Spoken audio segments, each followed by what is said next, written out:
We are here for episode 242 of talking about video games as adults, because that's what we do to escape the Right. realities that we just referenced. I'm not sure if I'll leave that stuff in because it's better just to keep it positive on the Yeah. current gen podcast. But listen, I love talking about games. It really helps me to hit pause on all the other stuff happening in the world and in life and in family, and just like, hey, let's talk about some entertainment for a little while. So that's what we're gonna do. And Dan is finally back. Welcome Um, back. I was on a long journey. Globe trotting.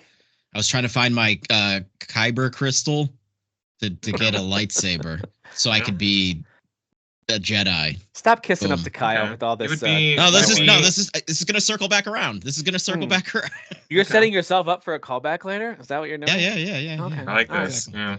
I actually do too. Now I'm intrigued. It's good we will, storytelling. at some point, something with Kyber crystals is going to come back, and I'm very excited about Sure. it. Some new games out this week. Either one of you playing Super Mario Party Jamboree? After the reviews came out, I really want to. I'll tell you Me too. that. Yeah. I do too. Nines is shocking. I saw some nines. Yeah. I saw some. It of those looks too. like a lot of people are saying, "Hey, this is as good or better than any of the other ones that have come before." Like it's top tier Mario Party, which sounds super fun. Yeah. I pitched it to two of my kids yesterday. I was like, "Hey, would you guys play this if I got it?" And they're like, "Oh, that looks kind of fun." And they ran off and played their own like Mhm. Fortnite and Minecraft stuff. So I was like, "I'm not going to Sure. spend money on it to play it alone." Like I would That's have exactly to. how I feel. Yeah. Yeah. All the Yeah. people I used to play it with won't play with me anymore because we all know the shenanigans that Mario Party is, like the luck based. The rubber banding for the last place. Yeah, you have too many bad Yeah. games Oh, yeah. in a row. Like you become Sure. like an enemy of the franchise for life. So like I can't Sure. talk people into playing it anymore. That's fair. Yeah. I'll definitely be the one that chimes in at some point. I just hadn't grabbed it yet. So. I want to grab it too, and I know there's an online mode, and I'm like, oh, I can play with other people who don't Yeah. mind. I was like, Yeah. dude, I'll scream at this game, but I'll always come back. I foresee this being one that because I do have it on my wish list on the little eShop. Like I am planning on getting it. The reviews are too good and it looks like a lot of fun. It'll be Mhm. one where like either Thanksgiving break or Christmas break, everyone's home and I'm just gonna Such on a good whim idea. just pull the trigger and be like, all right, let's play. Everyone grab a They controller. we're might gonna not be play." enthused Yeah. about it now, but everyone's enthused when they're playing it. So. Especially when sure. it's not official. We have like screen time where the kids can go play for a set Mhm. amount of time. Yeah. And so if it's not officially screen time and I'm like, come on over, we're gonna play something together, then they're like, ooh, Oh, like what yeah. are we Screen doing? time. Yeah. Extra. Yeah. Ooh. So anyway, so I yeah, hear at some point I I hear will. specifically the boards are really good in this game. So, Oh, which is like if you're okay. gonna make a game about boards, they might as Yeah. well make them good. So. Agreed. Very true. Very true.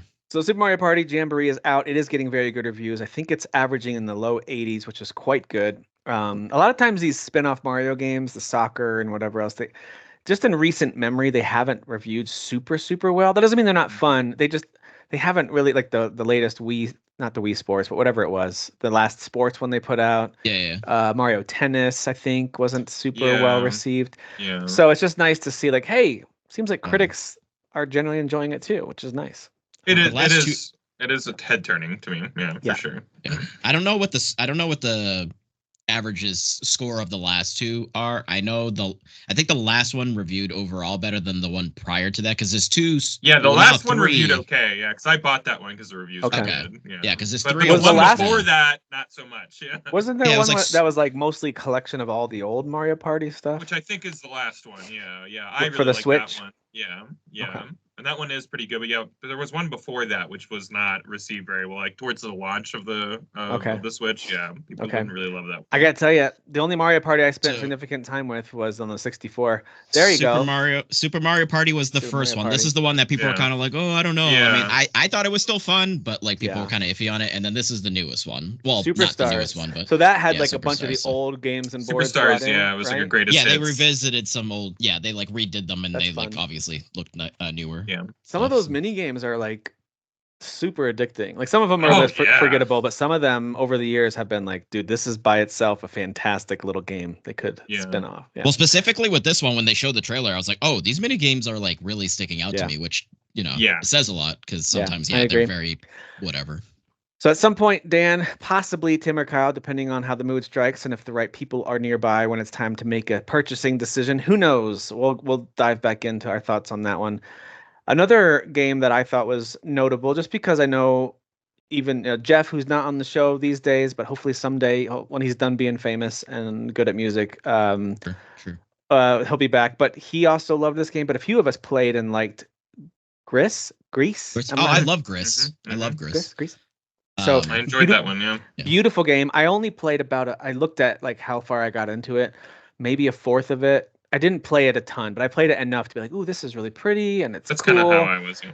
But it was like an adventure. It wasn't like an action. I just remember thinking like I saw this piece of art, I got to experience it, and I'm good. But I'm sure there's pieces of it that I missed. I'm sure it gets even more beautiful and more. I'm sure it's fantastic. So I'm not trying to downplay it. But when I saw their next game announced, and it showed some combat and more platforming and a little bit more Ori looking stuff, I was like, I got to get this game Neva for two reasons. One, it looks beautiful, looks fun. And number two, my daughter's name is Nev, so it's super close. So I had to grab Neva. Yeah. So I played it I actually recorded a bit of it. It'll be on our channel at some point, a let's play of it. This game is so good.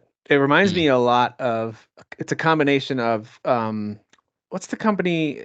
Is it the Sony Japan studio that made like Last Guardian? Studio Japan. Studio Japan. Studio Japan. Yeah. They did Last Guardian, right? Yeah, and Ico, Shadow of Rico. Colossus. And so there's elements of it that remind me of that because you are a humanoid type character. I'm not convinced you're totally a human. Everything seems magical and you could be a elf. I have no idea. But anyway, you're a human and you have this interaction with this little creature who you are now protecting because of the events that happen at the beginning of the game. So the interactions remind me a lot of one of those type of games where you have to hit a button to go over and pet it, calm it down, call it to you, that kind of thing. But there's not much dialogue. There's just kind of like a language, or like kind of like Shadows of Colossus. There's a language that you're like, that sounds familiar, but I think it's nonsense. I think it's a nothing language, which it is. Yeah. So there's some of that. So it's more visual in its storytelling. Visual and just, I mean, the music. Holy crap! I had both headphones on, and I was just kind of like, dude. Because a lot of times I'll do one headphone in so I can hear if I'm needed, if someone yells my name or something. Yeah. But I was playing this at a time when like no one else was home, or I think it was actually late at night. Everyone was in bed, so I had both headphones in, and I just kind of let the music wash over me, and it's amazing, just beautiful swells. It's very, very cinematic. I didn't realize how cinematic this one was going to be. I would imagine that it's probably, I'm guessing, the same composer. So like Berlinist. Yeah. Okay, so it is. Yeah. Because I remember before Gris even came out, like just hearing pieces of. I actually bought like the OST. I bought the soundtrack. That's I was a like, worthy this one is to buy. unbelievable. And there's the music in Gris is like unbelievable. So I would imagine it is, yeah. So the music in this is great too. It is a lot of, at the beginning at least, you're really just running to the right and doing a few little mild platforming things, and it's pretty.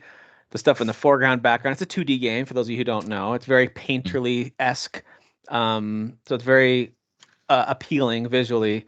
But over time, it starts to introduce like these hazards, like don't jump in this, or lead the little creature a different direction to help them avoid it too. And then, of course, eventually she has to pull out her sword, and you have to start slicing at things, and you get a dodge button. So there's actually enemies to fight that you have to clear. Sometimes they're grabbing at your creature friend, and so you have to fight them off and then get to them to free them. So like it becomes a little bit stressful. They even have a mode at the beginning. Do you want the full like adventure experience, or do you want more of a relaxed experience? So I picked like I want it to feel like an action game. So I picked the adventure mode or whatever. So really good. There was like already a chase scene that reminded me a little bit of Ori, minus the super difficulty. It wasn't nearly that difficult, but How's the combat feel though? Like, does it feel like the impact feel good? Like, okay. Yeah, I mean it's just a pretty basic sword, like a 3-hit combo sword swing. So swing, swing, swing. There's kind of a stab when you do a dodge and then swing. You can do that. Okay. There's a jump attack you can do. There's a slam attack where if you're above them, you hold down and hit attack, and you'll like hold your sword straight down and stab into the earth, kind of a thing. So there's some pretty satisfying, movement and combat. It feels like it's supposed to feel, I think. Okay. Yeah, I just wasn't sure because Gris has no combat, so I was like, that was what I was most curious about. Like, how were they gonna like jump from a game where it is a lot of platforming and getting chased by things? It reminds me of Ori a lot. Like right away, you have a double jump and a dash, and you can do the mid-air dash too. So it helps you get across long distances. They don't try to like hold that as an upgrade later. You just have it right out of the gate as you're navigating. When you jump and attack in the air, you kind of hover in the air which you don't really think about that, but some games don't do it, and it's so annoying because you have to keep jump like swing, Princess Peach in Mario 2. Yeah, yes, you kind of float as you're swinging. Yeah, and so you'll slowly come down as you're like. It's nice to have that when games. I think Ori did the element of that too. Like when you attack midair, it kind of freezes you there at least for a second while you're swinging, and then you might fall. But I think it feels great. I think it looks great. There's I compare it to Ori because there's certainly like this. You're out in nature, and then things happen, and there's an evil that these nameless and vocalless characters that they introduce you to. You kind of care about right away, and you get kind of mad at this evil thing. What happens? And so you kind of want to see what happens. It reminds me a little bit of Ori, minus some of. I mean, that's such an endearing game. Those characters are all so endearing so quickly. It's not to that level, but it still has some vibes of it. So yeah, Neva. I'm excited. Really pretty game. Yeah, I'm definitely gonna grab this one at some point for sure. Yeah, it's only $20, so yeah, absolutely worth it. Not that bad. Yeah, so Neva is fantastic. Another one that's new this week that I think we're all safe to skip just based on the user and critic reviews, and that is Unknown 9 Awakening. If you guys aren't familiar with this one, it was announced a couple of showcases back, maybe a year ago or something, maybe 2. I don't remember how long ago. We've known about it for a minute. It kind of looked like another one to keep an eye on, not unlike Don't Nod's Banishers that we were like, okay, keep an eye on it. That might be good, but it also could be crap. You never really know with these new IPs. Yeah, it's double A the video game. It's double A the video game, and the reviews on it are so rough. I even saw some users saying that it makes Forspoken look like a really good video game. You know what I mean? Like, wow. Yeah. Hey, some of us think Forspoken already is but not anyone here. No one here. No one that in general, like on Earth. Damn. Way to drag in a whole other game. Like, come on, guys. Like, jeez, that's harsh. Well, that's like when anything involves space. You're like, well, at least it's better than Starfield. It's like, oh my gosh. Everything is always invites comparison. Which you gotta compare it. But yeah, Unknown 9 Awakening. It does apparently the characters and kind of acting, the way they do the visuals. That part's like a highlight. Some people say the characters and story actually have some appeal. But it's more about how it's a technical mess, which to me sounds fixable. I guess the gameplay is really repetitive and not super in-depth, which sounds very double A. So I'm holding out hope that at some point this will be a thing where like recent reviews on Steam will start to uptick as they patch the game and fix it up a little bit. So maybe I'll check it out later. But for now I'm saving money. It's $50. I'm just gonna hold off on that one. And it's 50, huh? It's 50, yeah. Yeah, if you're looking to spend money on a kind of double A, didn't have a big marketing machine behind it kind of a game, please go play Banishers. That's the one from 2024 that is a double A win, in my opinion. Yeah, there's these this retro collection that's $50 or $25 per game called Retro Realms, and it looks like you can kind of go into this creepy house and there's arcade machines in that house and you pick one to play, and I think those are the two. So I don't know if they're going to add more in the future or if this is just the one-off experience they made for these two games. I don't know. But we have Ash versus the Evil Dead and Halloween as some super violent pixel art side-scrolling games. I think people are enjoying them fine. I don't think they're like world-changing gameplay-wise, but they look cool though. They're cool. Very cool, like art styles or pixel graphics or whatever. Yeah. But neither one of you got these. No. Just too busy right now. And it's a lot of money. I'm pretty preoccupied. $50 is a lot of money. $50 is a lot for both of those. 25 each. That's a lot. And I bet they are about the same. You know what I mean? Yes. I think, you can buy them separately, I think. I didn't look too deep into it, but it looked like you buy them separately. 25 is just a lot for an indie game. It really needs to be something. When I care more about the Ash than I do the Jason. Fair enough. So, so those are out. You can go check those out. Mech Warrior 5 Clans. Is that something either one of you looked at? There was a world once upon a time where I used to play these games because I really like them. I don't have time to like play games like this. Like these are real hardcore, like tinkerer. Upgrade your mech a lot. And like and then I forget, they're kind of like off. I think Clans might be more of the story one, but like there is also usually like a big online component. And like I'm not good at these games, and I don't have time for them anymore. So I don't. I'm glad that there's almost sort of a resurgence of mech stuff kind of coming back. Me right? too. I just wish there was a little some that were not in the all hardcore camp. You know what I mean? Like I feel like all mech games are hardcore, like Sims and like the new Armored Core was freaking brutal, man. Like Jesus Christ. Yeah, and these games are hard too. Like Mech Warrior has always been like hard, so it's like I don't know, like. Again, they're cool games. They're really cool, but like I just I don't know. I like easy games. Sorry. I don't need a difficult game in my life right now. Yeah, thanks.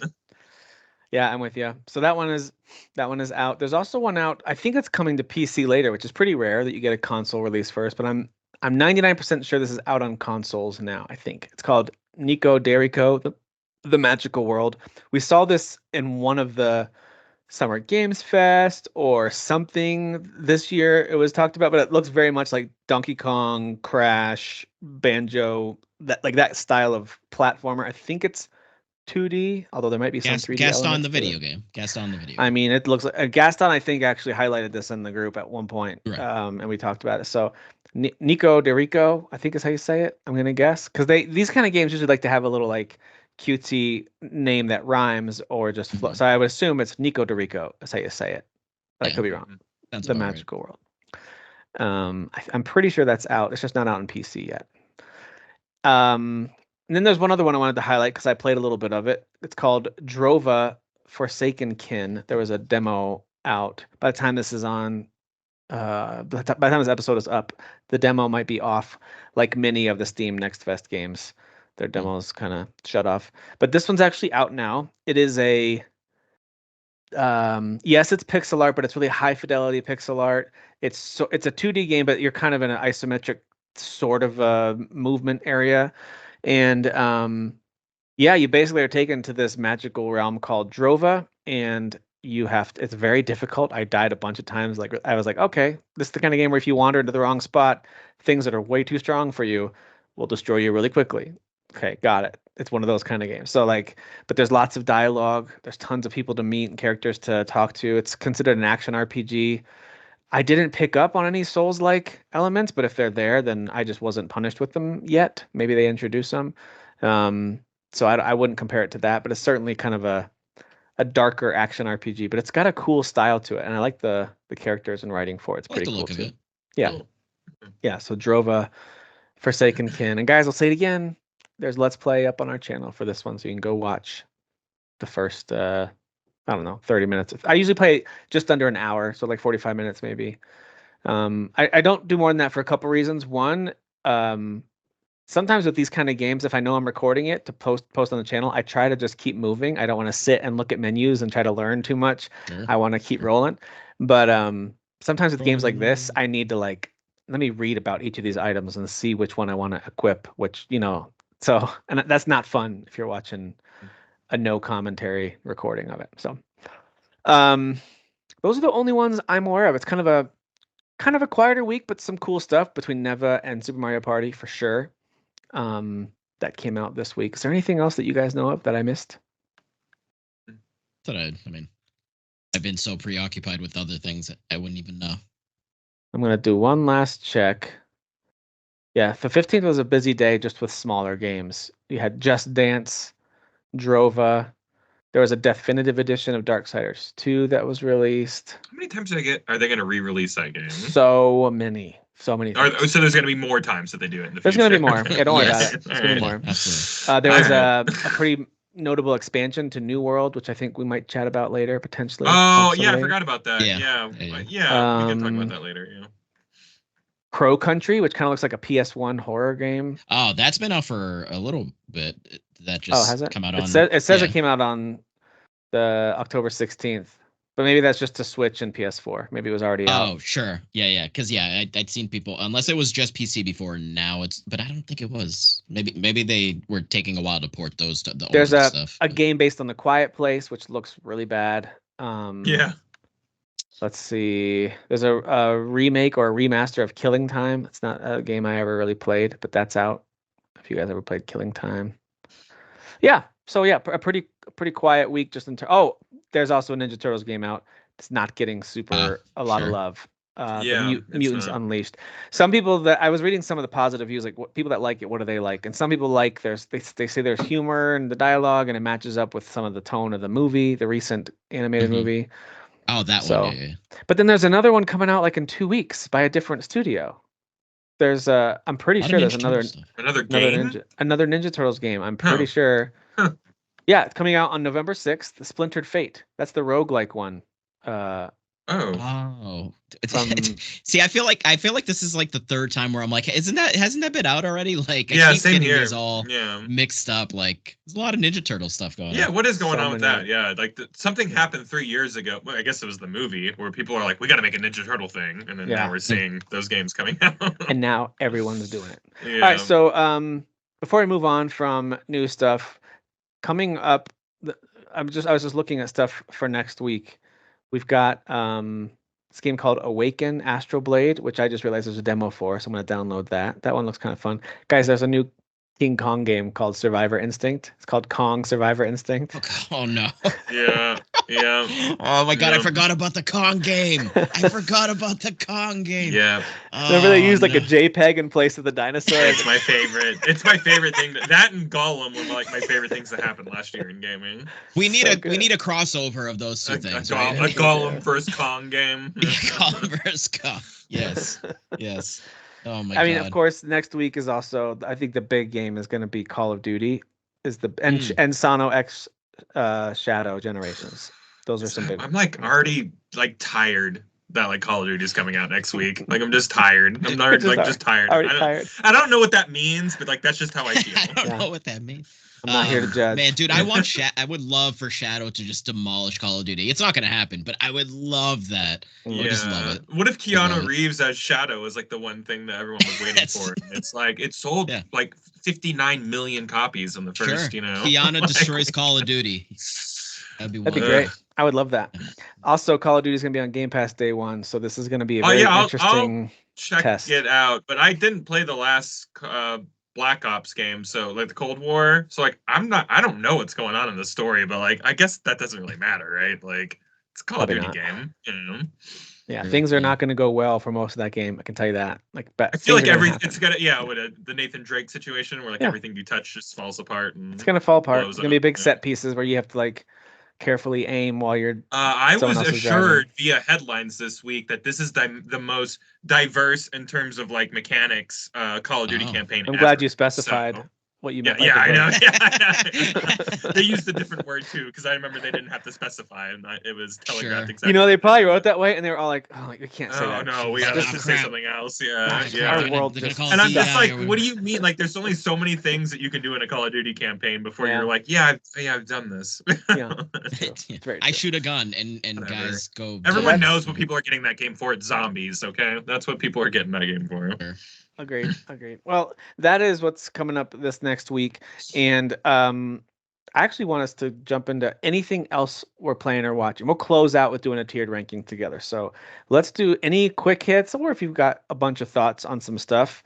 Anything else that you're playing? Kyle, we'll start with you this time. Is there anything that you've been playing or watching that's been filling your time instead of playing Mario Party? You've been doing other things. Yeah, right. Sorry, Mario Party. Just to kind of bridge the conversation with new games or whatever. I haven't been playing that New World. I don't know what the third word is. I'm not ever going to learn it. Eternium? I don't know. Doesn't really matter. It's a made-up word. It's a made-up word. New World A word. New World A word. That's ReFantasio. That's what it is. It's ReFantasio. New World. Way easier to say. Yeah. Way easier to say. I'm actually really liking this game a lot. I'm actually shocked how much I like it. Like when I'm playing that, I'm like, oh, this is like all the things that I'm like feeling icky about with Throne and Liberty, which I did enjoy as well. This game just doesn't have any of that like ickiness or whatever that like I or problems I had with like Throne and Liberty.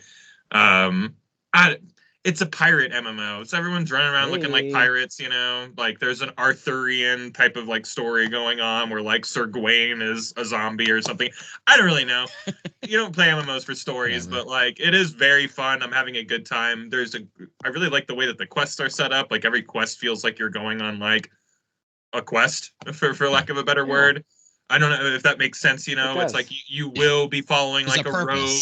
Yeah. That leads to a castle, and there's a story about the castle, and you fight stuff in the castle, and you make your way up to the top, and maybe have a big epic fight on the roof. And it's just like, I don't know, the way that the quests unfold is very, it feels like you're on a journey, and I'm really enjoying that. I'm enjoying playing with friends. It's an MMO though. I mean, but it feels more like ESO than other things. So like maybe whereas Throne and Liberty is more like WoW in terms of like your character is always attacking, but you're peppering in, special attacks and stuff like that.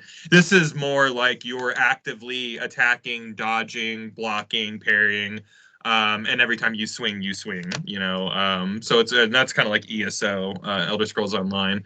So like if you like that kind of stuff, this feels a lot like Elder Scrolls Online, to be honest. Even the way that the a little more actiony, right? A little more actiony, a little more story based. Apparently the original New World didn't have much of a story. This game is the same as that game, but like they've added in a bunch of cutscenes and story and voice acting and stuff like that to kind of like make a little more sense or whatever.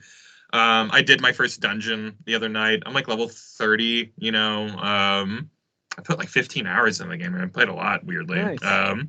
I'm really enjoying it. I like it a lot, but I was really hungry for isometric view on this game, right?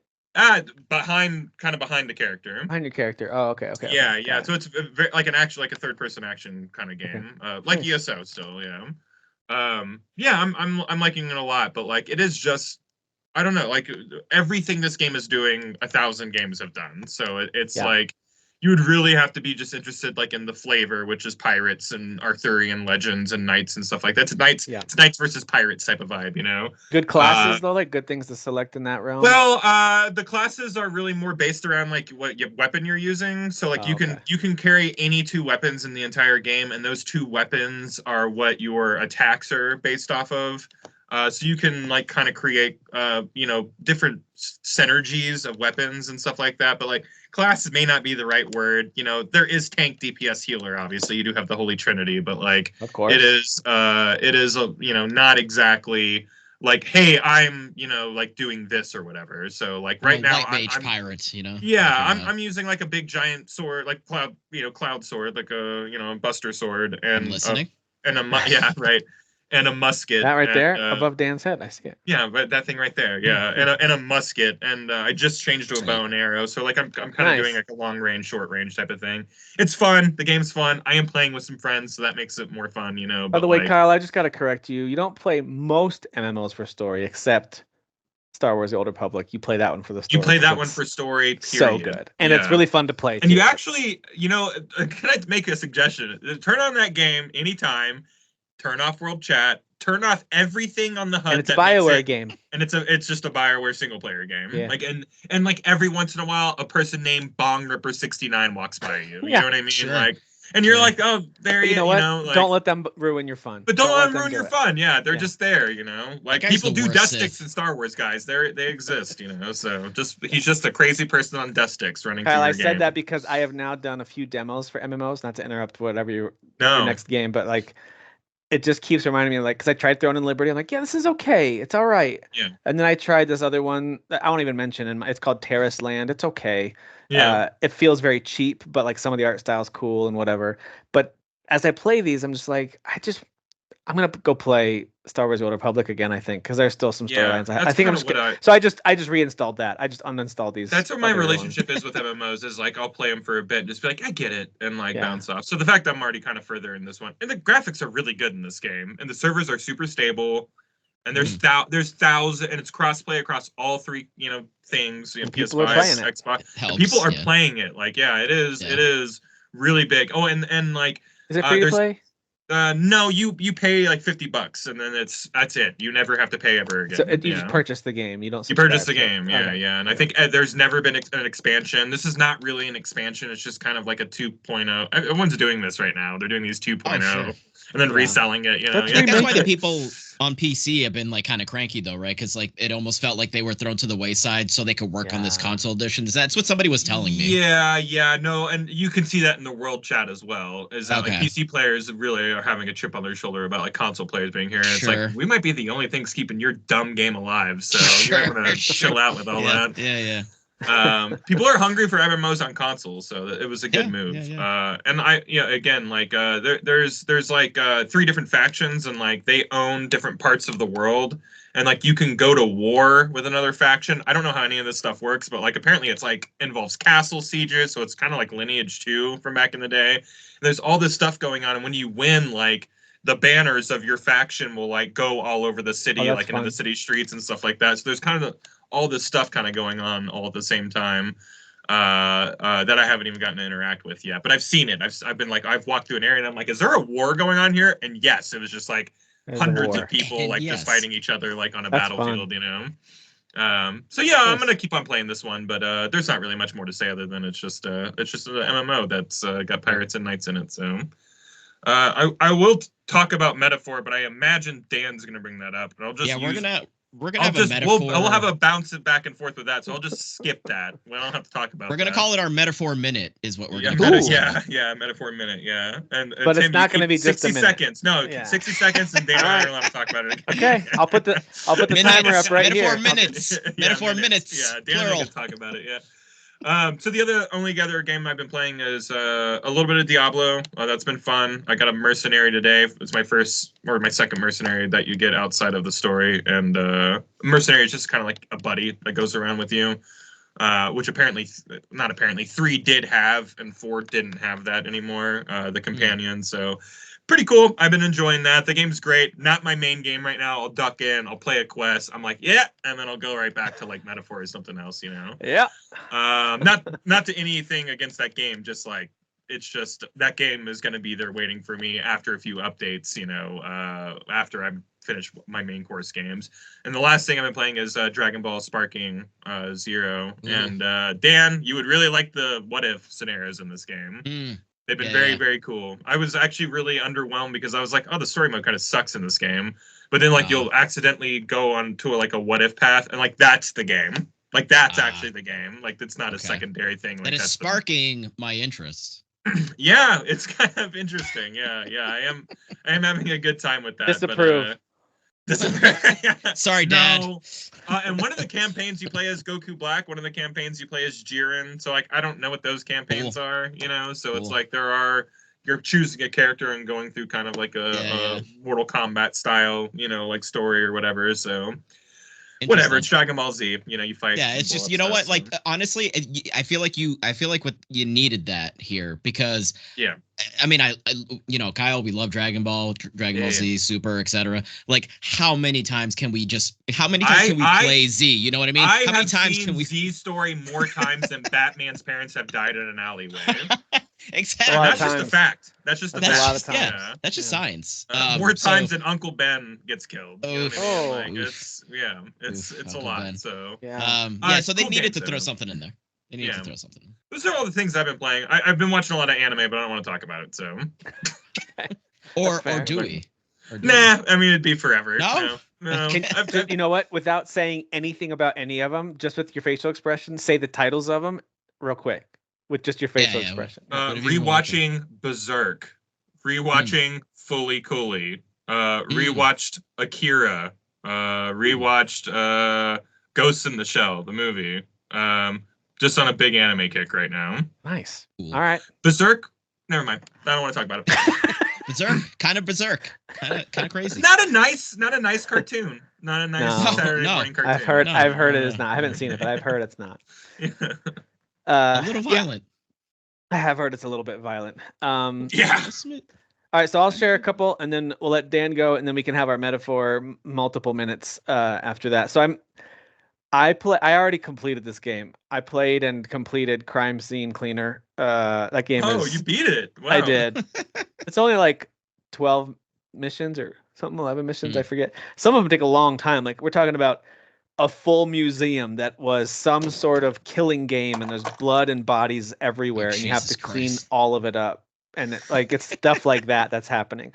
It's not just like it starts out, you're just in someone's apartment and some things got out of hand and there's a dead body or something. Like, it starts out with that, and then over time it grows, and then like you're in a warehouse and there's like 4 levels of this warehouse, and there's offices and there's locked doors, and you got to there's a conveyor belt you can turn on and just throw the bodies on there, and it'll take them right down and drop them into the trash for you automatic. You know what I mean? Like, it's a purely silly, super violent game, but it is certainly a first person sim style game. Think Power Wash simulator, house flipper. It's that kind of game where you have to go near to an object and then interact with it in the right order in order to clean things up. It's a chore game just with more murder. It's a murder chore game.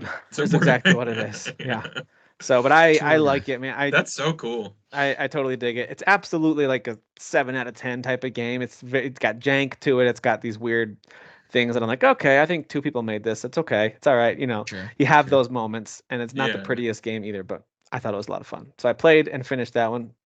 I also finally started up this game that I got a long time ago, and I want to say I either got it for super cheap or maybe for free, but I've had it in my library for a minute, called Against the Storm. Have you guys heard of this one? Against the Storm. So it's like a city builder. I was gonna say RTS, but it's more of a city builder, strategic kind of city builder game where it's like a fantasy setting, and you have these different types of units or like civilians that each have different strengths and weaknesses. Some are better at wood cutting, some are better at hunting, some are better at healing and gathering herbs or whatever. So as you are growing your little city, you have this very restricted little area, and you have to put down your woodcutter shop, houses for them to live in, all those kind of things you'd expect in a city builder, and you have to keep upgrading and making them happier so they can level up. But then you get your wood choppers to start clearing the groves that are next to you. There's all these little like fogged over groves, and you can kind of see, okay, if I clear that one, that's going to open up, and you discover new things, and new people will join your town, and you get new little building abilities and stuff like that. It's very much a cozy city building type game, but it's got some kind of imminent threat. Like if you don't appease this all-seeing queen, still don't know who that is. There's a little meter at the bottom. If she's like mad at you, she'll like attack your town with the storm or something. I'm not sure what's going to happen, but I know it's going to be bad. So you have to like every once in a while deliver certain resources when she demands them. So there's something else going on with this. That's kind of a unique little take. Really cool art style. I think it's a really cool game if you like city builders and strategy games. So I recommend Against the Storm. They've been updating that one a lot. I was looking through there. I love looking through dev updates on Steam, and you can see like, man, these guys are really supporting this game and talking to the community a lot. I love that. This kind of gives me like this like aesthetically or in like the style like Warcraft 3. Mm-hmm. It reminds me of like a Warcraft 3. I could see that. Yeah. Yep. So yeah, Against the Storm, I highly recommend it if you need a game that's in that city builder realm. On the other hand, if you need a city destroying game, play Terror of Hemosaurus. So this is a throwback to the old Rampage days. I love Rampage. Yeah, and this is very much like an early version of the arcade style Rampage. This is literally made by one guy. One dude made this. I think he had a publisher for a while, and that deal, there was a problem with it, so he backed out of it. Now it's a self-developed and self-published. So not only do I like the idea of supporting single developer who's making this work, but it's a super silly game. There's some little dumb storyline about the argument around climate change, and while they're arguing, the monsters attack. You know what I mean? Like it's all very tongue-in-cheek and very silly, and it's very, very bloody. But it's very funny. I'm looking at the screenshot, and there's just like bodies on the ground and like pools of blood. There's just blood everywhere. It's just like pixelated, and they're just like these little like chibi characters. Like, but they have a surprising number of cool little physics things in there. Where like if you have multiple buildings beside each other, and of course it's an arcade style game, so you want a high score. You want as much damage as possible, as quickly as possible. So you don't want to just walk around punching and jump on a building and start punching. You want to like, as you're moving forward, strategically pick a place to either pick that car, because the cars will blow up into a building and really like blow up a big section of it. Or you think of like chopping down a tree. You take out a chunk at the bottom, and the whole thing will tip that direction and fall into the other buildings. And now you got multiple buildings that are crashing into each other. Oh man, that's so cool. So satisfying to do that. That's fun. Is that only on PC or? No, I think it's on everything. Okay. Oh, cool. It came out a couple years ago, but I didn't know anything about it. If I had seen it, I skipped right past it. I just didn't think anything of it. No, I can't believe I haven't heard about this. Yeah, it came out in 2022, but I highly recommend it. It's pretty cheap too. I think it was on sale. I'm not sure if it still is. But yeah, I highly recommend it. It's a lot of fun. Yeah, Terror of Hemosaurus. It is currently $5, $5.84. Yeah, on PSN, it's on sale $6.74. There you go. Oh. Yeah. Pretty sure it's on Switch too. It's the kind of game that looks like it would totally run fine on Switch, but I don't know for sure. So Real quick, let me do just a machine gun through these demos that I've been trying during Next Fest. It's the Steam Next Fest. That's really hard to say. So I tried this game. I already mentioned Terrace Land, which is an MMO. I don't know. It didn't really do it for me. It's okay. It just didn't really do it for me. I played this game called Mandragora, which is a kind of a side-scrolling action, sort of Souls-like. You have to go pick up your stuff after you die. That's the only Souls element I could pick up on. I thought it was pretty cool, although similar to another game I'll talk about, sometimes it makes you really appreciate the games that do side-scrolling combat. Think Dead Cells or something like that. They just do it so perfectly. The response times on some of these games just aren't. It's just like, it's not quite there. You just have that like, it's not, but it's cool. So Mandragora's got a really cool art style and it's pretty fun, but it's just not quite there. But I do like it. If it goes on sale, I'll probably grab it. Same with this game called The Spirit of the Samurai. So if you liked stuff like Trek to Yomi, think like a striking visual style. This has a absolutely like, what, I don't know. Do I like these visuals? Do I hate them? What does this look like? It's clay. It's like claymation. It's clay stop animation, but it's like but it's like hyper realistic clay. Yeah. Like it's very strange. Yeah. There are times when it looks really real, and there's times it looks super super fake, and then like a cardboard cutout, and then like it's a very interesting style. I think the presentation overall is really impressive, and I actually had a good time with this demo. I thought that the combat was pretty fun. No, it's not super responsive, but you have a couple different ways you can do it. There is a really cool parry mechanic. You can use the right stick to do a lot of your slicing. So I think it's a matter of like spending some time with it to really get it down. But there are times when I would just do like parry, attack, jump, attack, and it just did this awesome kill animation where you stab your sword right up through their chest, out their back, and then they kind of like fall over. It just looks really cool sometimes. And there's certainly a zombie element to it as well. Like it's very much a magical, fantastical element to this samurai story. Shocker, you guys. It doesn't take more than 10 minutes into the game for your whole village to be bloodily murdered and burned down. Of course. But how many samurais have lost their villages in these stories? So many. I don't know how are there villages left in Japan. There's no villages left. This was the last one. This was it. They build them in a day, Kyle. They just right back up they go. Right back up. I mean, their walls are made of like paper or whatever they're made of. So. Sure. Yeah. They're all just exactly. Yeah. But this is it's definitely worth looking at style wise, and music was really good too. So I just thought style wise it was very very cool. I remember seeing a trailer for this and really liking it. I'm like, so that's cool to hear. It's eye popping. To me, it's pretty eye popping. I don't know if it's overall. I watched like the sizzle reel after you finish the demo. It shows you like a sizzle reel of what to experience in this game. Thanks for playing the demo, and then it shows you kind of like a mini trailer. And some of the boss fights look amazing, and some of like the environments you're in, like it really does look really cool. So I'll probably give this one a look.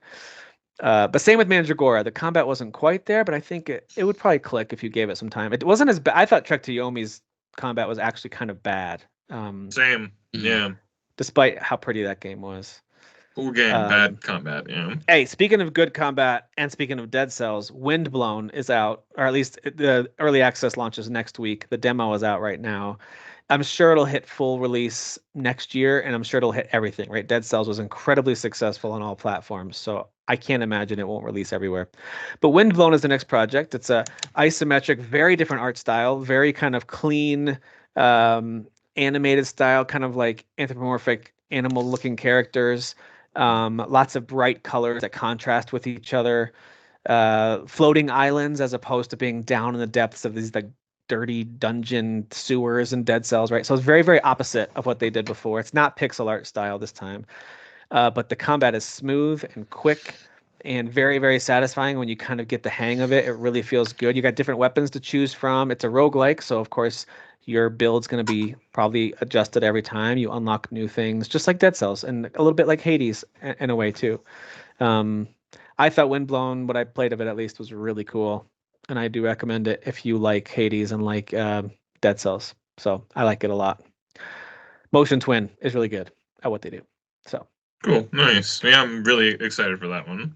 Yeah, so Windblown is great. Last but not least, I wanted to highlight this one because I'm actually really excited for this game now. It might be the right combination of little pieces of like a sim experience. I just talked about Crime Scene Cleaner or those kind of things, but also some action adventure, like old school GTA style. There's this game called The Precinct. So yes, I've been following this game for so long. I'm so excited. I hadn't know much about it till you mentioned it at one point, and I was just like, "What? I don't know what this is." It's got a really cool visual style. It looks surprisingly good. I think it does, at least. Yeah. It at times I'm like, "Oh, this is like playing an old GTA," and at times it's not. At times it's a little different. But yeah, you are you're a rookie cop. Listen, it has every stereotype in the book of the cops, and they have the accents, and the cop that you talk to is Kowalski, and there's a jaded cop named Sergeant. Of course, there's a Kowalski. There's a Kowalski. Sergeant Kelly is a jaded, lazy cop who has to teach you the ways, but he acts like he doesn't want to. But of course, he ends up being like super nice. Yeah, he's that guy exactly. At any point, does the captain call somebody a loose cannon? Oh, that term was certainly used in the demo, without a doubt. Yeah. Okay, all right. So I played the whole demo. I need your badge. They walk you through 3 kind of days in the life of this rookie cop, who's apparently his dad was someone super important that everyone knows, and like, oh man, I can't believe he's here. That dude, they say that line. They say that line exactly. Why wouldn't they? So it is it's one of those things that you're gonna roll your eyes at the dialogue, at the character portraits, at all of that. You're gonna roll your. Excited. I mean, and the cars even look like late '90s cop cars, early '90s. You know what I mean? Like, so there's something to it that's a little bit lovable, but for some people they might be annoyed by it because it's so on the nose. Oh, this is a cop thing, huh? Okay, got it.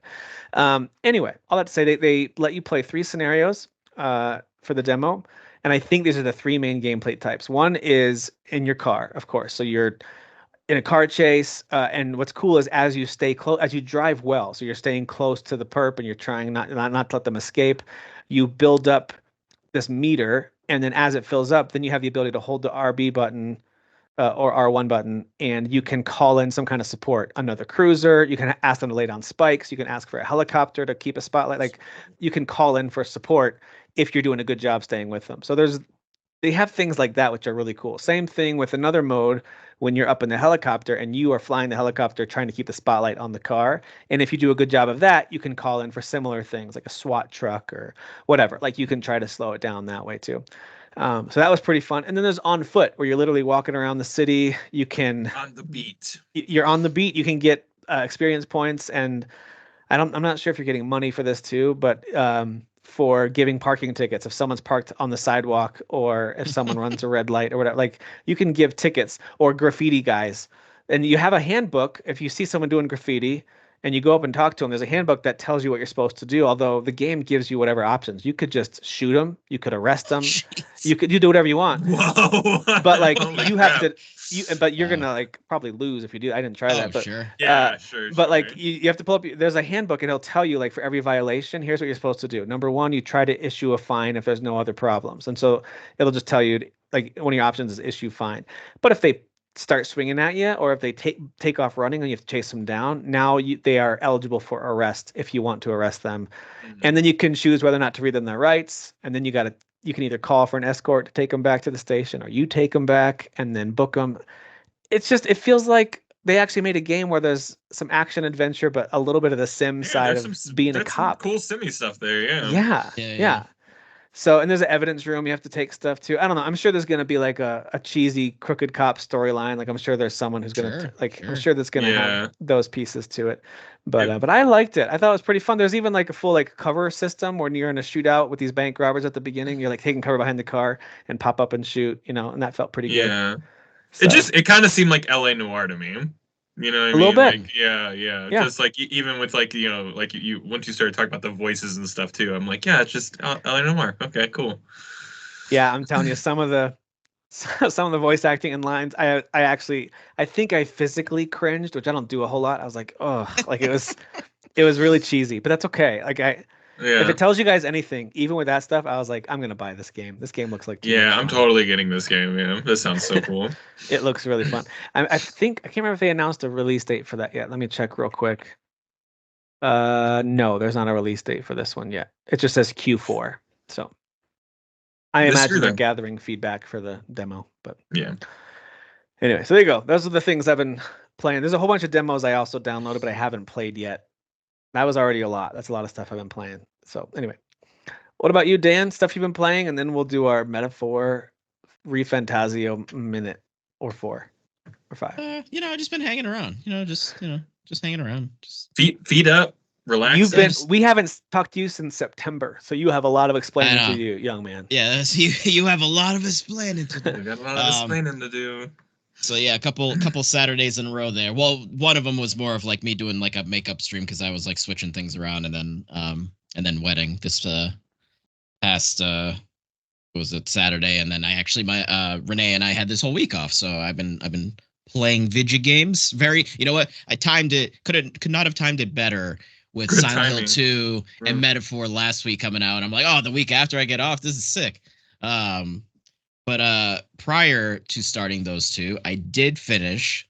Speaking of Star Wars, I finished Outlaws. I did finish Outlaws. Oh, very cool. So there you go. See, it all came back around. Yeah, but there's no Kyber crystal thing in there. So I I'm you guys just didn't find it. You just didn't. You didn't find the Kyber crystal. Right, you just didn't. What is the real Kyber crystals? Is the friends we made along the way? Yes, exactly. Hey, if there was any full circle, it was when we talked about the Old Republic, because there is some Kyber crystal stuff you can do in that MMO.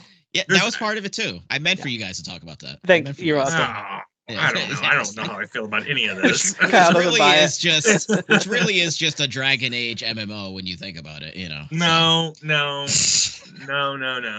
Tim's not even acknowledging. He's just like, I don't even care. I don't even care.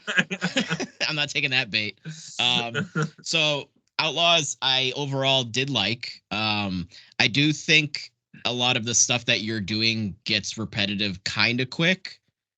But I think the story ends in a really good, like it ends on a high note for like what's going on overall, like the overarching thing. I liked what was happening at the end, and I was interested, and I was like, oh, okay, this is cool. There's just like, I don't know. I guess it was just kind of like you are just doing a lot of sneaking around, which I mean, I guess it is primarily a stealth game, right? It's an open world stealth game. So, but. Yeah, I mean, I would say that there's more situations where they want you to sneak around than just like walk in, guns blazing. Yeah, and just pew pew pew. But yeah, I got real tired of a lot of the stealth by the end of it. So, and I'm a big like supporter of this game. By the end of it, I'm just like, I get it. Yeah, we're sneaking around in an Imperial place, Because it's also like you don't have a lot of tools at your disposal. Like you kind of get a lot of the stuff for, I guess, kind of early on, and it doesn't. You do. I would say you do have a lot of tools, but you get everything really early. So by the end of the game, like you've kind of already developed your habits, if you will. You know, your go-tos. Whereas like games that are more proficient in the stealth, like your Metal Gears, Metal Gear Solid 5 is like. I mean, the gameplay in that is like unbelievable. Yeah, the gameplay in that's pretty impressive, and lots and lots of gadgets. Yes. But yeah, overall, I thought it was really cool. I liked. I thought the third act in that game was fantastic. I thought. I thought it was great. It felt very Star Wars of just like, oh, like the backstabbing and this thing's happening and this little twist and that's happening. Yeah, there's so much going on. I'm just like, of course, like a lot of it is like a lot of the reveals are no duh, but like they're still like really fun and well executed. And I do like the stories of like a person, like the whole like, oh, I'm a person who's like a lone wolf because of XYZ reason, and then like by the end of it, like it's not so much that anymore because you kind of, the friends you made along the way, like it literally is that, right? No, like it warmed her cold, solo heart. So yes, exactly. So I do actually like that because I can resonate with that, like for sure. I think that's nice. So as finding long as people it that doesn't end with it like revealing that her last name's actually Solo, which would have made me my eyes no, her last back. name's actually Skywalker. And, oh my god! Not this again. Dude, I actually would have loved that. That would have been amazing. That would have been hilarious. I'm K Skywalker. What if her name was Hannah Solo? That was her name. Hannah Solo. Yeah. Hannah Solo. Yes. I would really not like that. I would be very upset. I'm very upset. You're trying to be open-minded, but you hate it. You hate it. Yeah, hate it. So yeah, I liked it. I will say though that I like Survivor more overall as a game. I like Star Wars Jedi Survivor. As Star Wars games go, yeah. Like if I'm looking at those two games side by side, I'm like, which one did I enjoy? Definitely, I liked Survivor more. But also, I think that's just because of like who I am.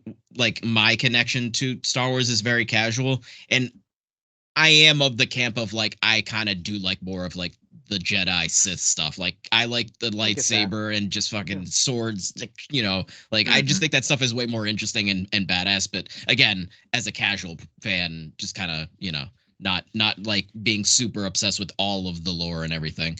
But it is cool that they explored in this game outside of the whole Jedi Sith thing. I think that is cool. I think we do need more of that. So yeah, I think the next game needs to be about trade federations and Gungans, personally. Sure. So we really just keep the changes going, you know, keep us on our toes. And that's the only thing it's about. There's no it's other. It's just trade federations. Yeah, that's all it is. Embargoes and exports, all that good stuff. You know, all the stuff that us 90s kids grew up on loving. You know. And also, Nyx, very adorable. Nyx is very adorable. Yeah, up there with like some of the best like animal companions in games ever. Especially with how like mechanically driven Nyx is as well. Like it's never, you know, he or she, I forget what it is never just like window dressing. You know, like you're as good as you are at your job because Nyx is as good as he or she is with their, you know, with their stuff. So in the little moments of like when they sit down to like, you know, eat some noms. Like those are just so awesome. Cute. Like I love that. Love it. Yeah. Love super great. So awesome. Yeah, I liked a lot of the world building stuff in that game. About that, you know, little stuff where it's like, hey, let's just take a break and do a Guitar Hero mini game, you know, but for eating. Basically, exactly. So I liked Star Wars. I did like it. So that was fun. I did finish Plucky Squire. That game is super awesome. Really imaginative. I'm so happy that like I remember when I first saw that game, I was just like, this thing looks special. And I will say front to back, it is pretty special and a lot of creativity going on there. Did the backtracking bother you at all? Because that started to make me a little bit annoyed sometimes.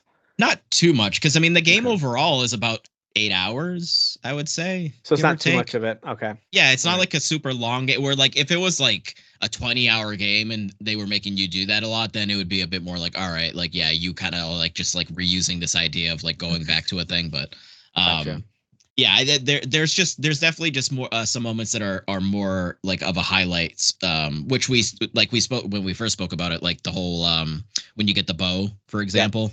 Yeah. Like there's another moment that's similar to that where you do like a very unique mini game type thing that I thought was super rad. And then Plucky Squire gets super jacked. Dot gets super jacked. Yeah. The arms get all huge and they go Rambo mode. Yeah. So, which is fun. But yeah, I love like the idea of that game, like it being in a book and then like how that plays out in the story and how that like is tethered to like the kid of the room, you know, and like what is going on in the book and how that's actually affecting the world and everything. Yeah, that one's really fun. I really like that. I would love like a second Plucky Squire where they do something. I don't know where they would take that, but you could maybe just do something. But a sci-fi themed one. Sure. Yeah. Plucky goes to space. You could do the South Park thing or superheroes, right? You start off with fantasy and then you go superheroes. Yeah. You could do that. So yeah, I finished those two. Beating games over here. Wow. Yeah, it's true. I'm a pro gamer. All I'm doing is starting games and only finishing Crime Scene Cleaner is the only game I finished. I mean, that counts. That's one. That counts. That counts. You're cleaning up. Yeah, you're cleaning up stuff. I mean, Kyle and I for like 6 months there were like just playing old games. So I mean, you know, that's same with them. Yeah, I think all of us like I was playing old games. Most of this year just like No Man's Sky took most of my summer away from me. Sure. Yeah. No Man's Time. You had no time. Oh, I didn't even mention. I've also been playing lots of Echoes of Wisdom. I'm on like the 5th dungeon or something like that. But yeah, I haven't. There wasn't like no new takes to share. I just really enjoy it. I think it's great. Yeah. Yeah.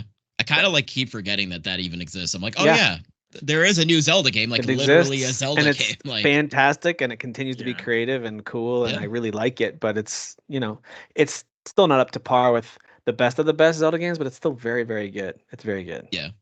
Yeah, it's a unique take, and that's very cool. unique. Yeah, I enjoy it. And then so before mentioning the other two main ones, so my wife and I rewatched Beetlejuice.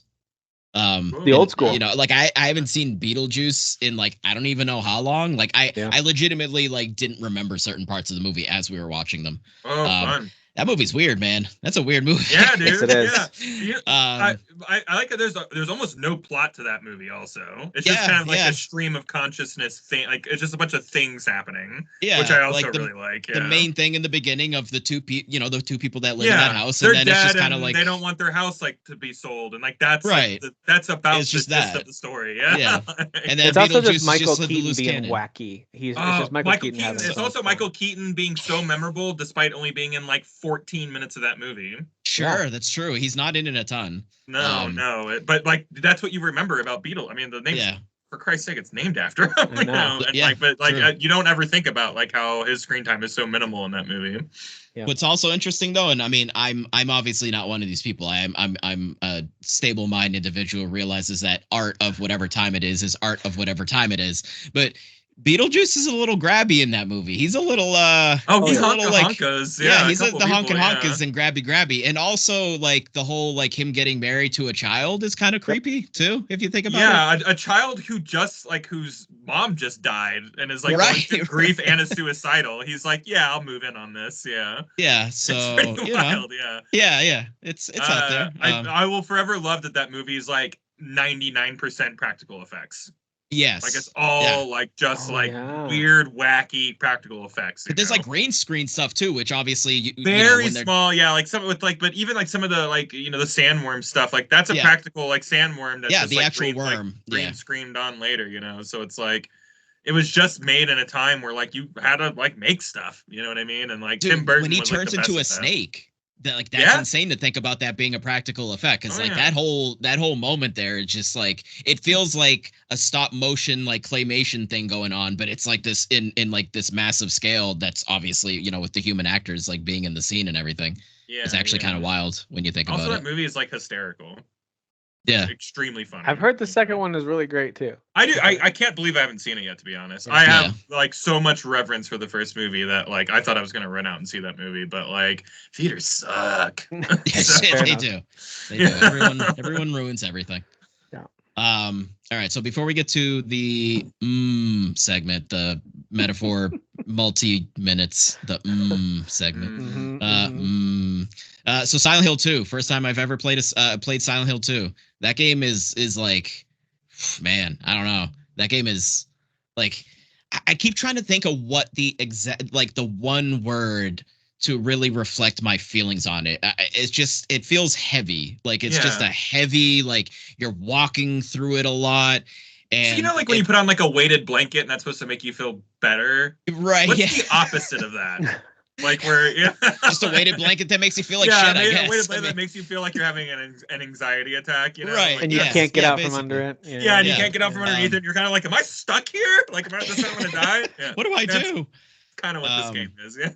Yeah. When you go to a hotel and the sheets are tucked in too tight and you have your feet are like you're trying pointed to kick like, your feet. Exactly. This is why my wife doesn't let me tuck in the sheet at the end of the bed, because she likes her feet just loosey goosey, and it's like, all right, lady, whatever. That's how the monsters grab your feet if they're hanging off. Yeah, it's true.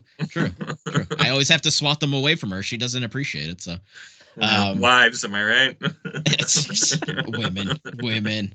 But yeah, it's. Because I love the Resident Evil series. It's one of my favorite series of all time. Resident Evil 2 is like one of my favorite games of all time. Like, this is very different. It is a very different game. Yeah. I think a lot of it too that adds to those feelings that I'm having is the fact that like there's not a lot of like action, like sort of moments or the combat. The combat moments are like pretty spaced out, and I think that's obviously on purpose to really kind of get you like, paranoid and scared even more and like really worried about what's around corners and stuff like that, which I mean definitely works, absolutely works. Yeah. Whereas Resident Evil is definitely more, I think it's always leaned more action, but like it's, earlier on survival horror, and then they got like way more action as the series has gone on. But yeah, this is just horror. Like, I don't know. It's just horror because it's like you're not really dealing with a lot of weapons or like guns either. At least no, not that you're not even dealing with upgrades at all. Derek and I were talking about that last week. Like, you just get something, and like that's the end state of that weapon. Right. Yeah. Yeah. It's just that's it. Yeah. And there's no armor, you know, or hey, I upgraded my jacket, you know, so I can take more hits. There's nothing like that. You know? But I mean, I'm not like going through ammo crazy. I don't know if that was if you guys discussed that or anything, because like I guess I learned pretty early on you pop one of the basic enemies in the leg like once or twice, and they kind of like take a knee, they like follow, and then just start whacking them with the yeah. So kind of conserves ammo, which is nice. So. But yeah, it's a really creepy game. Creepy vibes. There's definitely an eeriness to the story and the way that the other characters you meet talk to you and stuff like that. Like, it's like someone brought up that like if Resident Evil is dogs jumping through windows to scare you, like Silent Hill is like using your mind to scare you. You know, like it's not about like the jump scares, even though this game has a lot of them. Yeah. There's so many of them, but it's more about like the implications of like what's going on with the characters and like what the mood of the area you're in. There's a lot of, especially 2 has a lot of sexual assault, like so much. It's kind of nuts how much of it's in this game, you know, whether they're just talking about it or if that's like what's happening or if that's what's being reflected or, you know, whatever. It's just heavy, man. It's heavy in a way where like it bums me out to play the game. And like, that's why I'm here though. You know, like that's not a criticism at all. Like I just, like how are you playing it? Are you playing it in big chunks, or are you chipping away at it, or how is that? Yeah, I'm chipping away at it because I'm just honestly more so because Metaphor just exists. So it's just like if Metaphor didn't exist, I probably would be closer to being finished. Yeah. I just left the place where ladies dance. If that's a reference for you, Kyle, if you probably know. Yeah. I'm gonna take that as a clip by itself. To be like, Dan just admits he goes to strip clubs. Yeah, just no other context. Add a little wink in there. Little wink in there. So I don't think I'm even halfway done with the game. I think the game's like about 15, 16 hours long. Yeah. Give or take. Yeah. Depending on how much roses you're stopping and smelling. Yeah. Sure. Did you finish it, Kyle?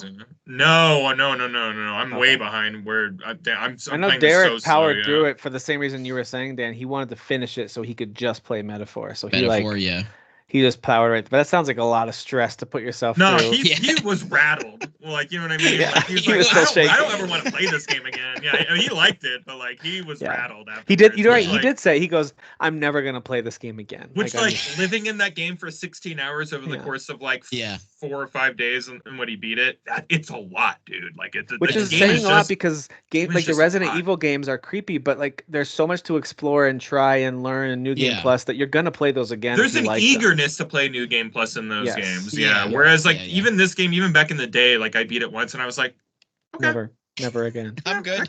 That game was really weird, and I don't. I want to play that again. Yeah. I feel the same. I'm like, I'm not done with it, but I kind of feel the same way. I feel like once I beat this game, I'm gonna be like, all right, I finally experienced Silent Hill 2. But you're never gonna forget it, and like you get it, now. Right? You know what I mean? Right. Like you get like why, like oh no, it probably is objectively maybe the scariest game ever made. Maybe you know, like just depending on like just talking about its weightiness and stuff like that, and spook factor, but like. It's not my favorite. Like again, I'd rather playing Dead Space right now. You know? Sure, like, it's just a funner game to play, you know. But it's horrifying. It's horrifying. It's also very scary, but like not oppressively scary like this game is. Yeah. Like, I think I definitely that's why I love Dead Space and Resident Evil. Like I think I lean more in the like at least give me some tools to like. Deal with the horrifying things that are getting thrown at me, but like then I'm also dealing with like ammo, like preserving ammo and stuff like so that in of itself is his own like element of horror. But like at least like you're still giving me that stuff, whereas this game is just kind of like you got a piece of wood with some nails on it and like a handgun. Good luck, buddy. Like it's like all right, cool, thanks. Like right. Yeah, here's a hallway full of people. yeah, exactly. But yeah, it's very cool, and I'm just very happy that I'm finally getting to experience it. Nice. All right, now we're in our Welcome to the Metaphor Minute. Dun, dun, dun, dun. We had some music that it plays that weird battle music from the game. Yeah, the battle music. Yeah. Oh, dude, the music. Which might be racist. I don't know, but when I do it, when that first moment when you made that noise, it just made me think of Ernest Goes to Camp for some reason. Yeah, I get that reference. Which also in 2024 doesn't hold up super well. Yeah, it also doesn't hold up. The 90s were not a time to look back on in a way where we're like, everything back then was fine, Sure. It was not fine. Simpler times. Yeah. Anyway, sorry. Go ahead. Metaphor Minute. Let's do it again. Metaphor Minute. Here we go. It's actually funny that you started singing that, Kyle, because the first time that song kicked in with the male, singer there, the male operatic, my wife looked at me and was like, what is happening? Is this a joke? Who let this through? Who approved this? She didn't get it. She hated it. She hates it. She hates the male opera dude. When that kicks in the thing. Yeah. But the rest of it, she is fine with it. But just that one moment. It is funny to think that the same guy who wrote all the really poppy music from Persona is doing this weird dark fantasy chanty tribal thing. It's I don't know, that's a lot of range, man. That's an amazing amount of range, True, because and it works here. It works in spades. Because this is just there's more classic sounding music that's very good in this as well. Yeah, for sure. Just and what a unique and a fantastic fantasy setting going on here, and it feels like, I was telling my friend, it does feel like they took all right, here's our ideas of Persona and stuff, and then here's SMT, and let's just mush it together and then throw some fantasy on there, and that's what Metaphor feels like to me. It feels like those two franchises that they've had, and then just kind of throwing a little bit of a fantasy overlay over it. Yeah. I don't know if you feel that way, Kyle. I think you're more familiar with SMT than I am. I do, yeah. I would say so. I feel like SMT and Persona live and die by I don't want to call it traditional Japanese folklore demons and stuff like that, but kind of that, Whereas this game is straight up just fantasy, dark fantasy. They're paving their own way, they're doing their own thing or whatever. Last week, when we were talking about it, I was saying that it feels like Attack on Titan and Berserk to me. Yes, it. It's Dude, so oh my God, Kyle, big anime vibe too. Dark anime with both fantasy, obviously as well. So that boss outside, when you do that first big mission where you're climbing up the tower, the cathedral, that boss outside the cathedral, Kyle, what the fuck? It's basically season 3 of Attack on Titan. It's basically the same thing. What was happening? I legitimately stopped for 2 full minutes and was just cackling because I was just what is this thing in front of me right now? Pretty wacky creature design. When they're really going for it, I'm like, what is this? The human monster design thing. The human monster design is especially when he gets one of the big bosses, it's just it felt like 4 people had to have worked on this. There's no way one brain came up with this. They put them in 4 separate rooms and said, come up with an idea. And they're like, what do you mean? Just come up with an idea. And all 4 people in separate rooms. And then job to somehow merge all 4 ideas. Merge it all together. What would a serial killer do with all these body parts they dismembered? How would they piece it back together randomly? Yeah, exactly. Yeah. Which also is because so I'm assuming you guys discuss some details, a fact that they call these things humans, which is very interesting. So that's really cool, and I'm very curious where that's gonna go. It took some adjusting because there's a lot of we got to kill all these humans. I'm like, those are the bad guys. What? Yeah, sorry. Those I thought you were a good guy. What are we talking about genocide for? But no, we're the baddies, Kyle. We're the baddies. But yeah, our cast of characters there are really cool. I like Stroll a lot. They're really good at making your bro character. Yeah, they always make the blue-haired boy. There's always a week. Your first guy that you always meet in all of these games is usually a kind of tall, 2-handed sword using bro. Bro. Just so who's just a bro who's got your back, bro. Yeah, he's got your back, bro. The best bros, bro. And absolutely. I love it. Yeah, they did not deviate from that bros. formula. Which also, fun fact, the voice actor of Stroll is the voice actor of Dion from Final Fantasy 16. Oh, nice. So that is cool. Yeah, he's very talented. Yeah, he's very talented. Because Dion was also a really cool character in 16. Yeah. But yeah, Stroll's also Hulkenberg, which is like, what a name, Hulkenberg. Yeah. She's really cool, and also like a pretty distinct elf, because it's like she's basically an elf, right? Like that's what. Yeah, like, yeah. But like it's this world's version of an elf. Yeah, so they like call him something different. Yeah. By the way, I do think a lot of Japanese storytellers, when they need a name for a big, bulky character, they're like, make it sound German. That'll sound big. Like I feel like there's always it is German sounding. Yeah. Right.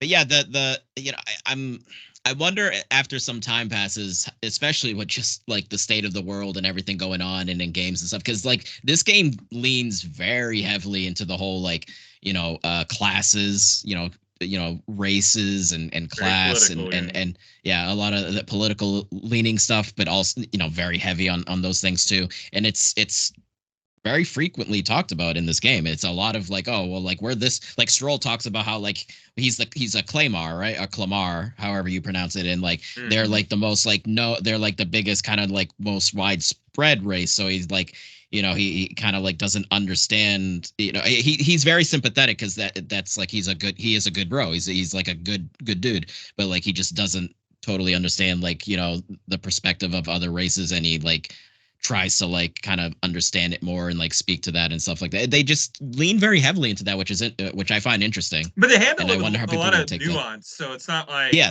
oh man, like I'm never rolling my eyes, which like boy, you can bring up a lot of this stuff in the particular arena, and me just go ugh, like because but they do a really good job of presenting it in like a really interesting way that reflects well on the world. Like it doesn't feel like, hey, this is a fantasy with like and there's like weird political stuff going on. It's like no, the political stuff is so baked into like what this world is. Yeah, that like you couldn't separate the two at all.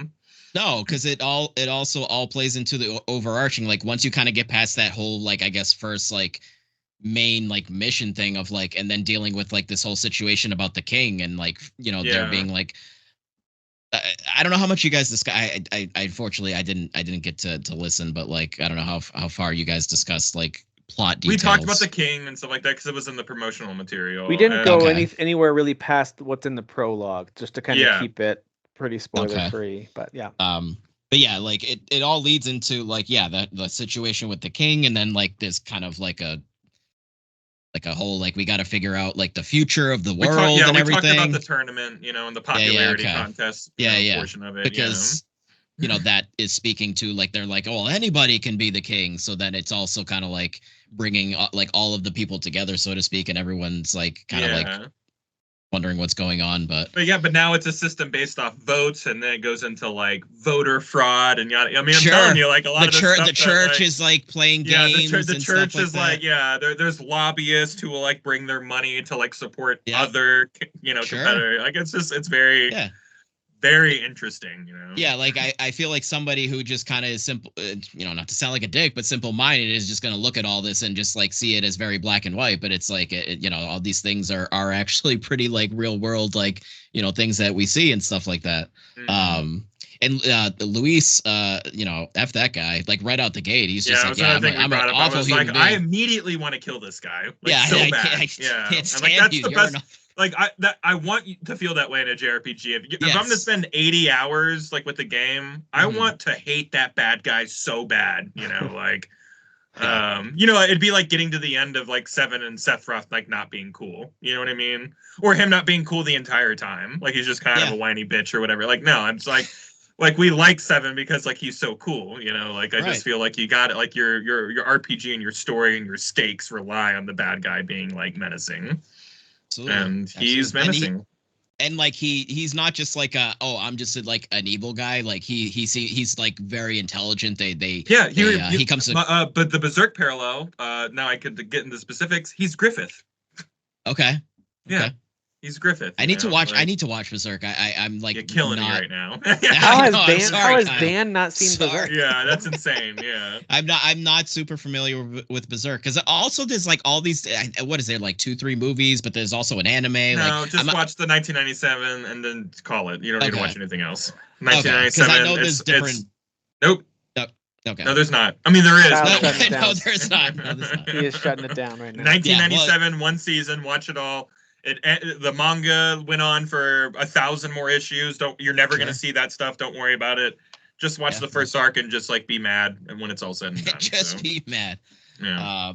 Well, it's sad that the creator passed away, right? So his But the Griffith parallel is that like the guy in that is like he's a white-haired, kind of pretty, but like really he looks exactly like Luis in every way. Like there had to have been inspirations, or had to have intelligent tactician, who raised himself from a knight to like a king status or whatever, where he was vying politically. It's literally the same character. Yeah. Which just makes you hate him even more, because it's like, damn, you're a genius. Like, screw you, buddy. Like, you know exactly what you're doing. So yeah. I just and like the visuals too. Like we were you and I, Kyle, were discussing. Like, dude, like the sky looks a certain.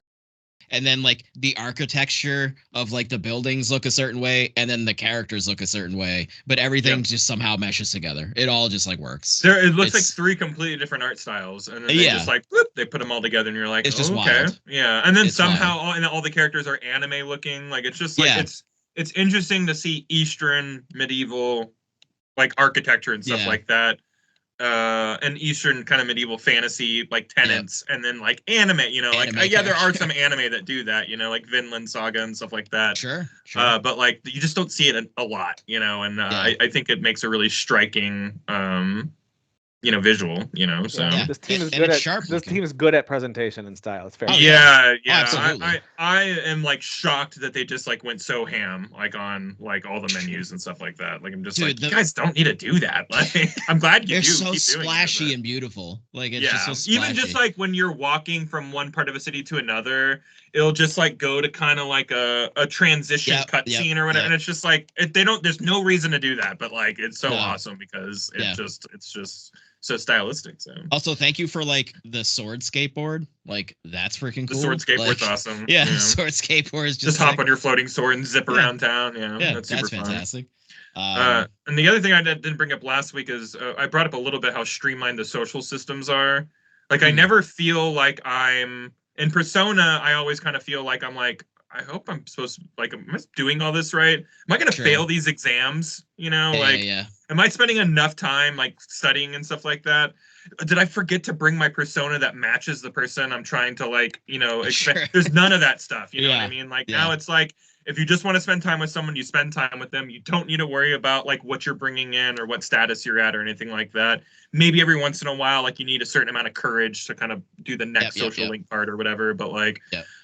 I just like that everything that you do, you feel like you get something. So whether or not you read a book and that book inspires you to be more imaginative, you do need to raise all those attributes because like there are things locked behind certain tiers of attributes. So if like you're just like, I don't need to worry about my imagination, like you need to be maxing out all of those things, so you have access to that stuff. And I feel like, I don't know, I feel like I'm always getting something out of my choices. Whereas like sometimes the Persona, I'm just like, I think I wasted that night just now. And I'm always a little more worried about the time mechanics in Persona than I ever have been with this game. It's a lot more hard, like, hey, you have to beat this mission by now, or you have to do this side mission by then, or this has to be done by then.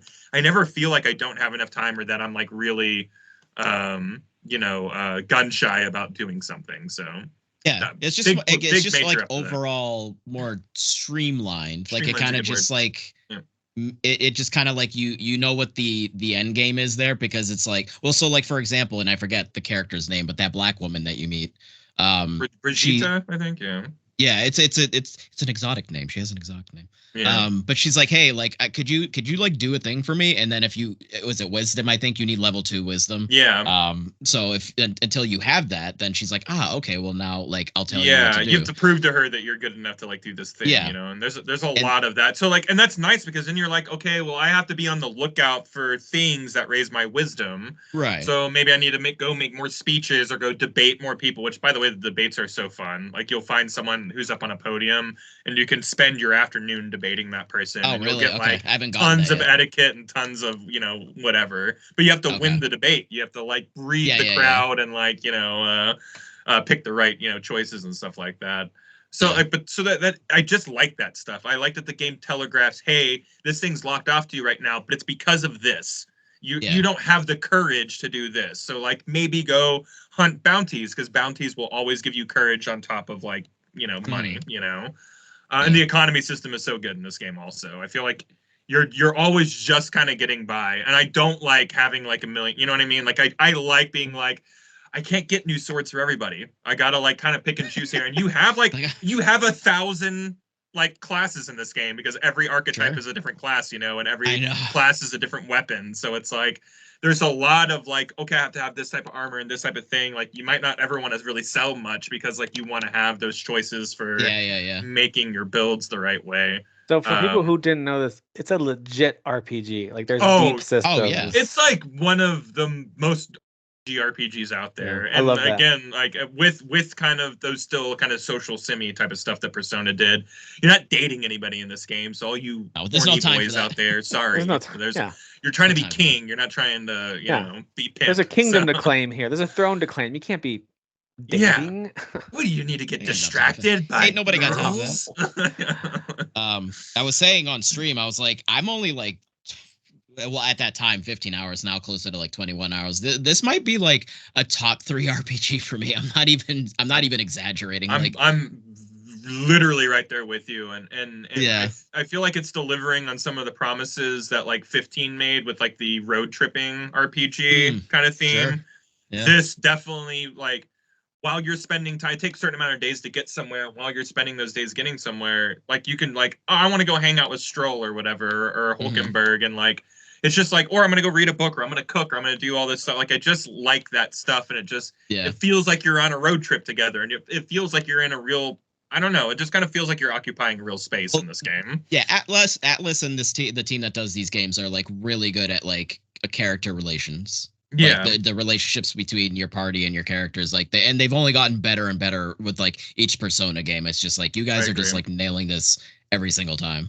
And and even though they might be archetypical, like you're getting your dude bro like character, like I feel like they always nail it. I'm like, oh, this version of this type of archetype is still endearing and interesting and has its own quirkiness and stuff. Well, he's endearing, because like he's endearing because it's like, perhaps we've have definitely had characters of like, like the bad thing that happens to him, like then the reason why he is in the position that he's in, like he's a noble, but he's got something to prove because of things that happened in his past. It's like, well, yeah, that's endearing. Like you want him to succeed because like he gives a shit. He wants to help people, even though he's a noble, right? You just kind of like maybe assume like, well, a noble. You hear noble, you're like, oh, it's just some scumbag, whatever, rich person. But like he's like, nah, like I gotta like do good. I got things to prove because of my past. So. You gotta have the big dude, bro. You gotta have the emotionally detached swordsman girl. Some kind of always that. We got her. Yeah, check. Mm-hmm. We did have the old mentor character. We had, so there's usually another girl character who is always super bubbly and positive. I don't know if they have that. Sure. I haven't met her yet, but I'm sure she's coming. There's one. There's got to be one. There's got to be one. Some Yuffie. Yuffie, yeah. I believe it's gonna be pink-haired girl, but I actually don't know who the companions are. Like, I'm 35 hours into this game. I'm far. Like, this game only goes till the end of October, and I'm about to like get towards the end. I'm in the middle of August right now, so like I'm making really good time in this game, and like I'm not saying I'm getting towards the end, but like I'm in the halfway area, I would say, and like I still only have 4 characters. I think there's 7. Okay. Companions that can be in your party. I think that's usually how these games are. So like where are they? I don't know. Where are they at? Characters, but I think there's I have a couple of people in mind that have been in the game the whole time that I think are going to become characters. But I don't know. I actually have figured out some way to not spoil that for myself, or the promotional hasn't like gone out of its way to spoil that either. So right. So I think the last thing, because I didn't even say anything about the combat. Who cares? Who cares? It's awful, unbelievably awful. RPGs only the thing you're doing the most in this game. Well, that's not true. Maybe reading is maybe the most thing they're doing in this game. A lot of other than this game and what is it? Daybreak, Kyle? Is there any other RPG you can think of where it does the whole action-y thing on the outside? Not that I've played. No. Okay. This type of like approach to me is the equivalent of what I've said numerous times about Breath of the Wild and Tears of the Kingdom, of like all open world games need to let you climb things the way they let you climb in those games. Like every RPG, and not to say that it's going to be like super inferior or anything, but like to me, I feel like you have to have your combat system be this. Outside, let me hit things, and the things that are weaker, just like boom, it's gone. Like nice, quick. Don't waste my time going to the arena loading screen. Yes. You know, or a fight loading screen. If this fight's going to be a one-hit affair, you know, like exactly. Respect my time, Persona. You know, a genre that, you know, a series that like classically doesn't respect the time of the player, and not as a criticism, but like these are like 100+ hour RPGs, man. Yeah, they're like we're the only one for you while you play. Yeah, right. We want to be your only game, you know. But it's that, but also for people who love grinding, because it makes grinding way more streamlined. Because like there's that first bounty that you do in the first city there, that like big lion-y thing. I killed that thing, but then I stuck around and kept. You leave the area because everything can kind of just go away once you like slash at it and it dies. You can leave, enter, and I was actually like gaining some extra money, some extra mag. Like I was and again, it goes back to the time mechanics where it's like if you're there and you still have MP and health left, you need to stay there and grind and get money. You will be low on money the entire game. There's a moment where I got like $350,000. I'm like, dude, I'm rich. That money went so quick. Like it's like blinking. Suddenly everything was $75,000 to buy. You know what I mean? So it's like, well, this money's not going anywhere, you know? Yeah. So it's like if you don't utilize that time where it's like, hey, I'm here, I need to like just dig my heels in and grind a little bit. Like you're gonna find yourself under level. You're gonna find yourself broke. You're gonna find yourself like I was saying last week, this is a hardcore JRPG, you know what I mean? Yeah. Like I don't know why these games are so popular, because like I know there's not this many JRPG fans out there that like play this type of like game that pushes back like this game does, where it's like, hey, if you're not buffing, if you're not debuffing, if you're not doing all these things and using all the mechanics, you're not going to survive some of these boss fights, you know? Like you're gonna come in underprepared. I think the style is just like 10 out of 10, and people just see him. They're like, "This looks cool. I'm gonna give it a try." Right. And it just kind of goes from there. And you can and also you can knock this down to like storytelling mode and like never die or anything like that. So it's like if you're here just for the story and you're like, I don't want to learn the mechanics or grind or anything like that, bump it down, man. You know, like there's nothing stopping you. Yeah. I love this system. I think it's fantastic. It needs to be in more RPGs, if not just all RPGs.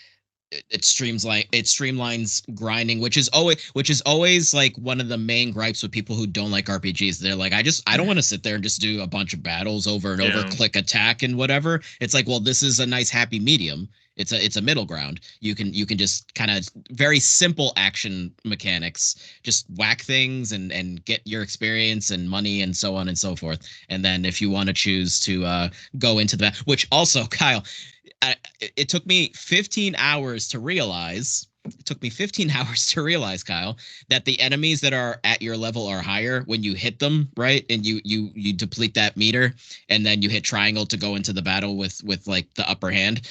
If you don't want to go into that battle, if you just roll out of it, you don't go into the battle. And can you keep on fighting them? Like in the open world? Really? Yeah. Yes. I'm 30 something hours in. Okay, so all right, so was it just that's wild. Okay.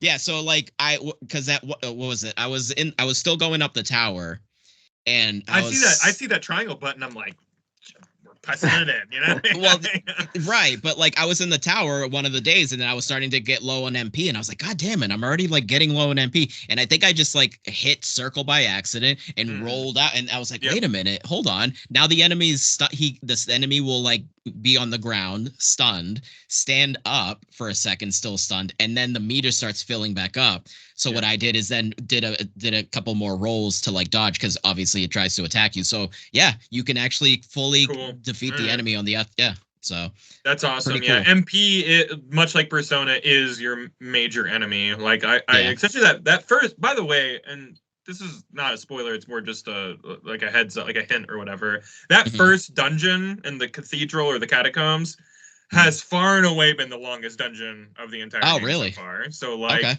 and you want to try and knock these out in a day, just to kind of make, just to try your best not to burn days, so you can use those days to like increase your attributes. But like that was the only time I was just like really pinching on like MP. Like where by the time I got like to the last boss, like I showed up, used all my MP replenishers, almost had no MP, had to beat him like with just regular attacks. Oh wow. You know? Okay. Yeah, it probably would have behooved me to just go home and sleep that night and then come back and just beat him in one go the next day. But yeah, that is far and away the longest like dungeon so far. Very long dungeon, that first one. Well, that little tactic, rolling out of a battle if you want to save some MP, might add even more to your, I just MP, got to the Coliseum and had to do 30 rounds in one go, and like it took about 45 minutes, and it was really rough. And it was the same thing. By the end of it, I had no MP. I was like, please don't spawn this monster because I have to have dark magic to like and like it was just like it. The game really does a good job of just like really pushing you to the limits, in terms of your resources, Yeah. Well, so it's a bad game, you guys are saying. Yeah, it's 2 out of 10. Don't play it. Yeah. Hate it. Okay. The M's actually stand for meh, and meh. Yeah, it's got it. Certainly didn't stand for metaphor minute. We know that. Metaphor. No.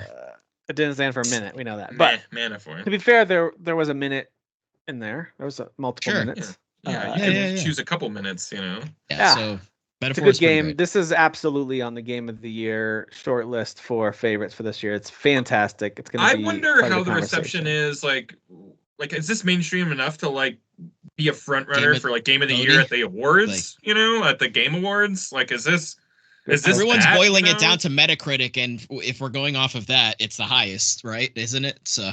And like, if the reviewers are like game journalists, for the most part, which it is, like people like. I mean, this could win like Game of the Year, like, and which I would have never thought in a million years, like a JRPG would win, Game of the Year for. They don't always go based off of. They don't always go based off of the Metacritic. Sure.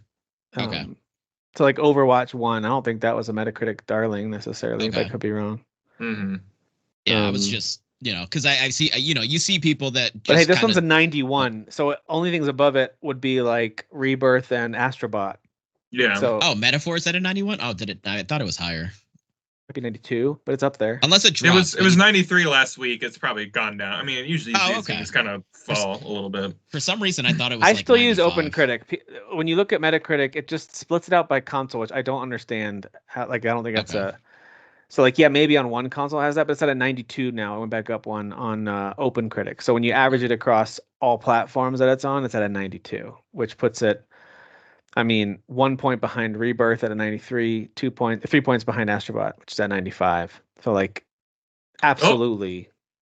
It does also feel good for a game to release and like the community doesn't immediately turn on it and like review comments. Sure. Like sure. I can't remember like the last time like that's happened either this year. It's just very, very doesn't happen too often anymore. I agree. People just kind of like this game, which is wild. Yeah, I have a feeling but what Dan just said, it might ring true. Like I feel like Astrobot might win. There's just something about this year with the lack of like an Elden Ring or a Zelda or something. Mm-hmm. I could see something like Astrobot winning just because it's captured. Everyone who's played it has been. I guess my point was I'm kind of arguing that this is kind of an Elden Ring of this year for a lot of people. Yeah. Could be right. Like it is like 91. Like again, it's hitting. It's just it feels more mainstream than I thought it would be. That's fair. I wouldn't be surprised if any of those three won. I also wouldn't be surprised if it's something out of nowhere like Balatro. You know what I mean? Like I wouldn't be surprised. Like this is one of those years I wouldn't be that surprised. That would be the Stray moment. That would be the Stray, like Stray being on the GOTY top 5. Yeah, that card game's gonna get Game of the Year.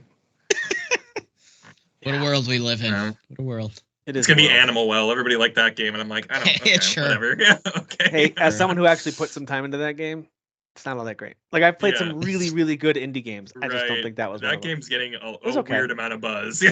My older brother loves it. He's played it, and it is a very unique game, and so it's gonna click for some people. But it just didn't. I don't know. Whatever.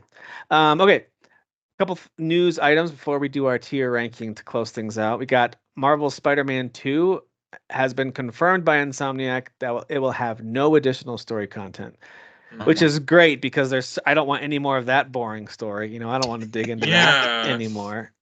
there's so many like loose ends and open things they could do. There's so many like when we all beat that game, all of us were like, "This is definitely going to be DLC. This is definitely going to be Carnage really hard." So it like I don't know, man. I mean, the only thing I could possibly think of, they were like, "Listen, guys, like we're not wasting time with DLC. We're just diving right into 3." Like that's the only thing I could imagine. Yeah. Did I miss like when? I don't know. I feel like suddenly people are looking back on this game like it was a negative experience, and like, dude, did I miss? Did I miss something? I love Spider-Man 2. I thought that game. I thought it was immaculate and like one of the greatest open world games ever made. Yeah, yeah. It's pretty great. And such a step up from the first game, you know. And I thought so. And I have seen a few things over the last few weeks, or maybe it was over the last few months or whatever, where it's just like the tide's kind of turning on that game for whatever reason. I don't really know. Hey, I had a pretty good time with it, and I'm like, pretty good time. Yeah, it was like using some. This is some strange. Speaking language. Of open critic averages, this one was at a 90, so it's not like it was. But yeah, it was well reviewed. It reviewed better than the first one. I actually thought it was a better video game than the first one. You could argue the story wasn't as good, maybe depending on which storyline you like. That's totally fair. I freaking loved this one. I thought that whole Venom thing was great. So good, yeah. Everything was so good. I don't. Maybe it's just that generic, like, oh, I'm gonna complain about open world game doing open world maybe, things. Yeah, like, I don't know. Maybe. Yeah, it could be. Or the Mary Jane, like her, you know, aesthetically being a little different, and you know how some people are out there about stuff like that. So I don't know if maybe some of that too. Like I don't know. Yeah, I can't put my finger on it because like no one's giving any examples. So, sure. The people who are they like never kind do, of. Kyle. Yeah, it's true. Yeah, I'm asking too much out of people. Yeah. Whatever, we loved it, so that's all that matters. That's the real truth. Okay, our truth is that it's fantastic, and we're sticking to it. Our truth is the real truth. So Remedy, guys, has a new game coming out. Don't get too excited though. It is a multiplayer only game called FBC Firebreak. So it's set in the Control universe. Kyle's shaking his head so much right now. It takes place. It takes place largely in the oldest house. It is set to release next year. It's going to be on Game Pass day one, by the way. It'll be on Xbox and PC. I don't know if there's any plans for PlayStation or not, but it's certainly launching on Game Pass. We know that. It's a three. No, I don't think so. Because there's other games that were announced during this that were announced as free to play. Because charging for these types of games is going so well lately. yeah. But so it's got a couple things going for it. It's an amazing universe. I love the Control Alan Wake universe. I love all of that. The idea that it's three multiplayer. I don't know exactly how it's work. Is it going to be more PvE, like a lot of co-op stuff? It doesn't seem like it doesn't look at all like a hero shooter. It looks more like it's truly a multiplayer game. But I don't know. Is it like Left 4 Dead type of thing where it's like you? If it's like that, if it's like that, then I think this could be like surprisingly successful. Because they even said like, hey, the director was like, this isn't a spinoff. This is its own fully realized thing. So like the studio feels good about it, and if Remedy feels good about it, in my experience, recent years, we got to give them a chance at least. Yeah, that's true. Yeah. So anyway, you know, and if this is keeping people employed, I'm all about it. You know what I mean? So, well, that's a good take. Sure. Yeah. If people get to keep their jobs because they're working on the game, that's great. Yeah. Sadly, that's something that's hard to ask for. So let me make a hard pivot into what 2K revealed, something called Project Ethos, the opposite of what I just said to you. This one is a free-to-play, third-person, roguelike hero shooter. Oh, God, you said all these words. I'm just surprised it's not a Souls-like too. So it's being developed by Sledgehammer Game veterans, they say, and it's entering community playtesting this past week. It's called. It is currently called Project Ethos. I don't know if that's the final name, Project Ethos. Yeah. But free to play hero shooter. I'm so out. I'm just so out. I don't know if there's words in a particular order that I hate more than all the words you just said in an order. So. Have you seen what it looks like at all? Because I looked it up. I'm looking it up right now, and I'm like, this is. I glanced at it. I will not sacrifice a favorite childhood memory of mine for replacing it with whatever bullshit this game is. Absolutely not. I will not look it up. I will not make a memory. So I looked at that, and I thought the same thing I thought when I saw there's other games, these other like multiplayer only hero shooter style games, and I look at them like all the characters look the same. Everything's like graffiti and paint splashed across as these cool characters come in, and they're all unique. And I'm very jaded about it. You look at that character right there, and you tell me this isn't going to be the next Concord situation. Yeah, that looks like Concord. It looks like Overwatch to me. That looks like the finals. Remember that came out not too long ago. Sure. Like, hey, like just very generic. You know what game is sticking around though stubbornly is X Defiant. Like they're not doing well, but they're sticking around. They even said it. They're like, wow, yeah, we're not going anywhere. We're not going anywhere. We're like, please go away. Yeah. They're like, no, we're sticking around. Yeah, right. They're being defiant, is what they're being. Yeah. So I actually thought this game already came out, Subnautica 2, but it's been officially announced. I realized it was actually just like either an expansion or just a spin-off of the main Subnautica game. It was called like Frozen or Free. I forget what it was. Frigid Waters. I forget what it was called. There was some kind of Subnautica follow-up. Frozen West. I don't know. yeah. The Burning Beach. Burning. Subnautica 2 has been officially announced, and it will be on Game Pass day 1 in 2025. So there you go. People really like this game, so like I'm happy for them. This was I was looking at it, I was like, what made Subnautica so popular? Because it's kind of fun. I've played it a little bit. Survival, underwater, these little elements of creepiness when you're getting stalked by a big creature under the water that, you can feel real claustrophobic and that kind of stuff. But also some really cool building stuff. Like I probably would like this game if I gave it more time, because it's like Valheim underwater. You could make an argument. You know what I mean? Like you could make an argument for these things. But it was a COVID success. It's one of those ones where streamers were just they helped elevate certain games, and this was one of them. This Subnautica, the Among Us effect. Yeah, absolutely. I played it for a couple hours on stream a while back because one of the streamers I know is like big. He's a big Subnautica fan. He's like, you should play Subnautica, and I played a couple hours. The fans of these games are like huge fans. Yeah. So the first game went into early access 10 years ago, so it's not like brand new. But it didn't hit consoles till like I think at COVID or shortly after COVID. Yeah. But it sold more than 5 million copies. So like that's great. That's awesome. That is crazy for an indie game, for a smaller studio game. Talking about crazy, I just love this so much. I need to get into this series, Kyle, so bad. Pirate Yakuza in Hawaii. You guys, this is like what dreams are made out of. Even just like the picture, I'm like, this is the best studio ever. It's gotta be. Yeah.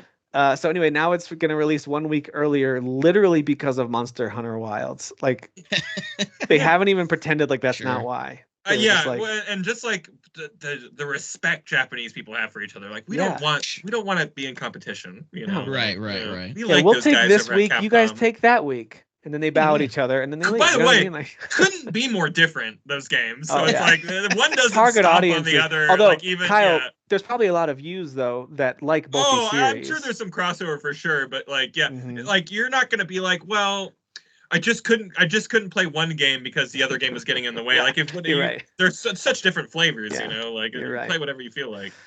So that's coming out on November 21st excited. A week earlier. Because they keep cranking out games, and it's truly insane at the rate that they crank. So everybody in the Yakuza groups right now is like Yakuza's eating Assassin's Creed's lunch right now, and like they're showing like side by side ship battle, stuff, and just being, this is going to be the ultimate pirate game spinoff, like it's silly. Everyone's going really crazy about this one. Funny. All right, so also. Tetris Forever. Do you guys remember this was revealed this summer? Yeah. It's like a compilation of Tetris games. So it is coming out November 12th. It has a release date now. And just as a reminder, it has over 15 playable games from the series history, including some that are like being released outside of Japan for the first time. So stuff like the original version on the Electronica 60 computer. I don't even know what this is. The old Famicom version, which is probably the version most of us are familiar with, because that was what was ported to the Game Boy as well. So those are the two that most people probably played. But Tetris Battle Gaiden, Hatris, Bomb Bliss, Super Tetris 1, 2, and 3. And then there's this brand new game called Tetris Time Warp where you can jump between game styles throughout the history, which I think is awesome. Oh, that's cool. That's cool. So that is pretty cool. Apparently, this is the same retro specialist, Digital Eclipse, and they've done stuff recently with game history, like the making of Karateka or whatever. Do you remember when that was a thing? I don't know what it's called, but so anyway, they definitely are known for doing really cool kind of retrospectives on things. And so sometimes it's a documentary style thing and sometimes it's this. So there you go. Cool. Tetris forever. And last but not least, the God of War TV series is hitting the reset button. And this has been confirmed by Prime Video. Deadline reported it, and it's been confirmed that Sony Pictures and Amazon MGM are planning to hire all new writers, a whole new writer room, following the departure of the showrunner and executive producers. Basically, it had to do with like taking the whole thing in a new creative direction. It's always whenever the showrunner leaves and head writers, it's always creative differences. Always, yeah. Every single time. It's never not been that. So I just need you all to mentally prepare yourselves for Kratos to be a really strong trans woman. You just need to get ready for it and like just prepare yourself. Whoa, you just have to like, be something. That's a new creative direction. No, of course it's unclear what the direction is. I don't even think they know. They just know they're starting. No, usually that just means that whatever the showrunners and the head writers were pitching, Amazon was like, "What if this?" And they were like, "We're not budging on our vision." And they're like, "We fire you then." So like that's kind of like how it which is ridiculous because if like, all right, so just look at The Last of Us, right? Like that worked out that's really the point well. I wanted to bring up is that like don't like get your pitchforks out, don't worry too much or anything like that, but like Fallout and The Last of Us had nothing like this happen. And like that should be telling. You know what I mean? Like there was no struggle to the finish line. There's already struggles for this one. Just have your expectations like in order. You know what I mean? Sure. Like maybe agreed. Like don't be like God of War Ragnarok is so good. We're gonna have the greatest TV show ever. Yada like that's off the table now. Like like that could happen, but like I just wouldn't hype it up like that at this point, you know? I totally agree. Well, that actually pivots us into the last segment of this week's show. Thinking of video game adaptations, we're gonna look at video game movie adaptations specifically, and we're going to tier rank them together. Oh my God. The best way to do this, in my opinion, because there's so many that I grabbed here, I'm probably missed some, but I tried to be... Okay, so here's the rules. I'm going to share my screen in just a second, but here's the rules. I tried to only include movies that were actually based on video game properties, not movies about video games. So you're not going to see... Okay, so not Scott Pilgrim versus the World. Scott Pilgrim. You're not going to see Wreck-It Ralph. You're not going to see Ready Player One. Okay. But you are going to see, like, for example, Hitman, because based on a video game. You'll see Assassin's Creed, right? Those are based on... I've mentioned two bad ones, Kyle, I know. But, or okay ones. So anyway, but we could go through each one and debate and rank. That's going to take way too long and not be quite as fun. We're instead going to take turns. And if you really have a problem with a tier someone's about to put their movie in, because we're just going to go alphabetically and we're just going to take turns doing it, then you can speak up and be like, I think that belongs in a different one. If you really have a Tim, you're wrong. The 1991 Super Smash Brothers movie is actually really good. You know, something like that. You know? Now, say what please reconsider. A couple caveats. Like, I haven't seen a bunch of these. There's a bunch of them that I haven't seen. If I haven't seen it, then it can default to a combination of whoever has seen it. If no one's seen it, there actually is a tier that says haven't seen it. And so we'll just throw them in to that tier. Okay. So does that make sense to you guys? Yeah, this is fun. Yeah. All right, so let's pull this up. So is this different than the last couple things you guys have done that you made a clip? Yeah, no, we were doing blind rankings last. Oh, these, okay, Yes, this is tier. So if you're just listening, we've got essentially 6 tiers and then one that's like haven't seen it. So S tier is best of the best, and this is again keeping in mind this doesn't mean it's the best movie; it's the best video game adaptation of a movie. So keep that in mind. We're not talking about Oscar winners. We're talking about the best of the best. Okay. A is a great movie, would buy and rewatch. B would be a solid adaptation with some flaws. C is at least they tried, right? Kind of like a shrug, you know, like I guess. D is just a flat out kind of boring statement. This movie's bad. Like sometimes something's just bad. This movie's bad. But F, everyone involved should be ashamed. Like it just shouldn't have happened, and we wish it didn't exist. And then, of course, haven't seen it. So those are the tiers. By the way, I can edit any of those. You guys cool with those tiers? No, those are great. Yeah, those are great. All right, Dan, any thoughts? You good? Good. All right, well then you're actually let's go reverse alphabetical. I'll start with me and I'll just kind of I'll go Tim, Kyle, Dan, Tim, Kyle, Dan, and we'll just work our way through here. So there's a couple ways we could do it, and you guys tell me. We could just go alphabetically and pick them, or you could hand pick one that you have seen and we could do it that way to start with. I like the chaos of just picking and all over the place. So just pick one. Like I can just pick one and rank it. Sure. All right. I like that. Kyle, you go with that? Sure, I can barely see anything down there. So, are you able to zoom? I can probably zoom in a little bit here. Oh, whoops! I'm trying to zoom on Skype. Hang on. Yoink. Okay. Yeah, it's gonna cut out some of this, but that's okay. Then you can see. I mean, these are all just, if people just listening, these are just movie posters. Yeah. So I think I included most of them. They are somewhat in alphabetical order. I think I might have missed a few, but includes everything up to the recent Borderlands movie, everything back to like the old Super Mario Bros. Movie with Bob Hoskins. So like it includes a whole bunch of stuff. We got even Double Dragon, the game, the movie that I didn't know existed. So to Far Cry, Far Cry, wow. with Till Schweiger. By U-Bowl. Fan favorite. U-Bowl is like most of these. Oh boy, that guy. He's like a good 10 of these movies. All right, guys. Well, I'm going to start with Detective Pikachu. I'm going to zoom out a little bit. Hang on a second. There we go. Just so I can see to drag it up here. All right, so I'm going to start with Detective Pikachu. I'm going to put this one in A. Great movie. Would buy, did buy, and rewatch. Have rewatched. So I'm putting it there.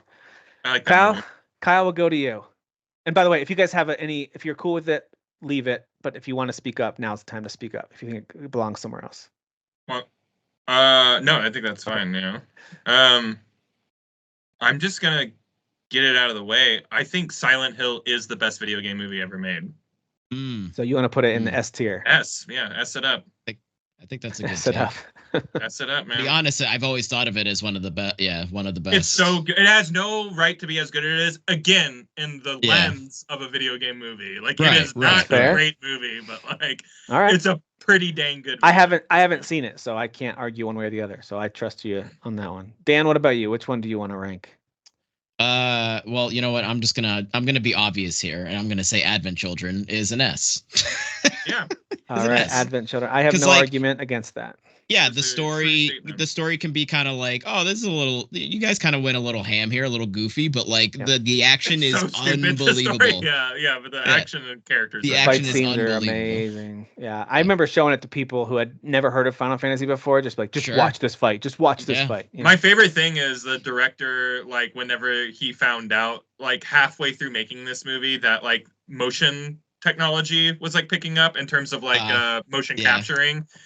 None of this was motion captured, so it's like he was like, this movie could have gone twice as fast had I like chosen to make the movie like 2 years later or whatever. All right, guys, I'm gonna grab Prince of Persia starring Jake Gyllenhaal. Okay. And I'm gonna throw it in. I'm leaning B, but it could be a C. I think it's a solid adaptation with some flaws, but it could be at least they tried. Do you guys want to tip the scales one way or the other, or do you think I'm way off either way? Because I did have a good time when I went to see it. I vaguely remember enjoying it, but like it was, I don't know if I would say C. I would say at least they tried, right? I mean, do you guys think this movie's bad or it's like shameful? I don't know if it's like shameful or bad. Yeah. I mean, I feel like in C today's feels lens, fair. having like fair. Jake Gyllenhaal as a Persian guy is like problematic, but like you're right. Sure. But I don't really. But I also never cared about that when I was watching. Well, that was also when Ben Kingsley was cast as like, hey, we need someone who's like moderately ethnic. Let's just cast him. Like, that's true. He's even in Blood Rain right here. You can see his face in the background. He's everywhere. Okay, so I think C's fair. How about that? All right, Kyle, go ahead. House of the Dead F. All right. Everyone should feel ashamed that movie is. There should be penance paid. Is it really bad? I haven't seen it. That movie. It's really bad. So awful. It's one of the worst movies ever made. All right, Dan, what are you ranking? All right, so I'm not gonna go twice in a row here. Same thing. I'm gonna do the original Mortal Kombat movie. That is an A. Okay. Yeah. I would say, A's good. I'd put it as a B, but I'm not going to fight it. See, and I was going to say actually, hold on. Solid. No. You know what? B's right. Yeah, I think it's solid with some flaws, but it's got a lot of nostalgia, which I understand why you'd put it in A. Kyle has it as an S. I would say an S just because, like, it's so, like, it's just a movie about fights. All right, so middle ground, Like it is literally the Dan, the video game. Your gut was A. Kyle saying S. I'm saying B. Because like that movie is fun as hell. Like freaking Highlander is Raiden. Like Highlander is Raiden. Like that's something. Again, bad movie. But so fun. Yeah, like in the lens of a video game movie, very fun. All right, I've only watched this movie once. I saw it in the theater with my wife when she was just my girlfriend at the time, and she left because it was too violent, but I stayed and thought it was super fun. But I'm not a major fan of the IP, okay? The first Resident Evil. Yes. Yeah. I thought it was a solid adaptation with some flaws when I saw it. But I've seen this movie, what was it, 20 plus years ago. So you guys are more RE guys than I am. What do you think? And is B too high, too low for it? So I feel like I think the first one is the best, and then I do too. The second one would the second be one's like, the funnest. Yeah, I had it's fun really with the second one. I remember that one. Everything after that is nonsense. Is B fair or too low or too high? Do you think that's okay? Yeah. Is it a solid adaptation with some flaws, or is it a great movie you'd buy and rewatch, or is it at least they tried? I think B. Yeah, I'd say B. And if this is a B, I think you bring Mortal Kombat down to B too, to be honest, because I think that these are kind of like similar to me. So yeah, I view them both the same way. I'm slowly being talked off the Mortal Kombat ledge here. Yeah. Okay, fair enough. We're killing 8-year-old Kyle right now a little bit, but like we have to think in today's. Dude, me and my like my mom, my sister, like they love the Mortal Kombat movie. I'm leaving it at A because Dan said it. You said S. I think I'm leaving it at A. We're sticking to our rules. Right. Mortal Kombat. I like the first Resident Evil movie like quite a bit, but totally like fine. Yeah, but like I don't know if I want to fight for it being an A. Yeah, I think B is. Kyle, you go ahead. You pick one. I don't. Now keep it. I haven't watched most of the Resident Evil movies other than the second one. After that, so like you guys will need to rank those. I don't. Sure. To be honest, you could literally put the rest of them in F. I would put actually do that right now. Put the rest. No, come on. Some of these are good. I'm not even kidding. I'm not two, but the other ones all are Fs, like 1,000%. Oh, all the Resident Evil movies. Oh yeah. All the Resident Evil movies. Yeah. Should we do that? Okay, so let's just look at these. Apocalypse. Afterlife 3D. 3, 4, 5, 6, 7, 8, 9. Throw those all in F. Garbage. Okay, so Afterlife 3D, Apocalypse. Those are Fs. Extinction is an F. Yep. F. Retribution is an F. F. The final and chapter if you like F. these movies, go get help. Go F yourself. I don't want to say what kind of help, just non-disclosed help. Just go get it. Right, what about Death Island and Welcome to Raccoon City? Raccoon City is F, right? I haven't seen it, but I heard it was really bad. One up from it. One up. Yeah. Okay. What about Death Island? It's still a bad movie and don't watch it. What about the anime? This is the animated one, right? Which animated one is that? I haven't seen that one, but I haven't seen it. Yeah, just put it in. Those are so all over the place. Yeah, those are. Look, we just cleared out a whole. And what about while we're on kind of like sequels to horror movies? Silent Hill. What's this one called? Second one. So bad. It's like the 3D. Harrington. Okay. Yeah. F. All right, that's an F. All right, cool. Clearing some things out real quick. All right, Kyle, we're on to you. Oh, what happened? I don't know why. How do you do this? Okay, there we go. Can you zoom in a little bit? I'm having my e-balls are not doing well. Our list is getting smaller here, which is good. None of us have seen Borderlands, right? Should we just put that in never seen? Yeah. But also, I have not seen. Also, probably F. I feel like it's an F. Probably an F. It's like a honorable mention F, so we'll just move it there. So we got stuff like Blood Rain, Assassin's Creed. We've got Gran Turismo. Gran Turismo is a B. Okay, I haven't seen it. Yeah, y'all haven't seen it. It's pretty good. I've heard it's pretty decent. I was shocked how much I liked it, to be honest. But I don't know. Not quite a great movie, but a good. No, not quite a great movie. Yeah, it's very like if you've seen any movie about coaches taking an underdog team and winning something, like you've seen this. I've seen a few of those. Yeah. What am I missing, Dan? Oh no, I was gonna say we're missing one particular Uwe Boll movie, but we're not because I see it right there, and Jason Statham's right on the cover. Yeah, in the name of the king. At first, I thought this was D&D, and I was like, "That's not a video game," but I realized this is a Dungeon Siege. Dungeon Siege, yeah. So it is a video game right? IP. You needed a Dungeon Siege. Yeah. So I remember watching it. I just can't remember anything about it. I know it was bad. It's got like a ton of big names in it. I just remember it being a really bad. I've never even played a Dungeon Siege. I want to give it an F just because but I couldn't even tell you why it's bad. I remember hating it. So this F category is going to get F full. That game.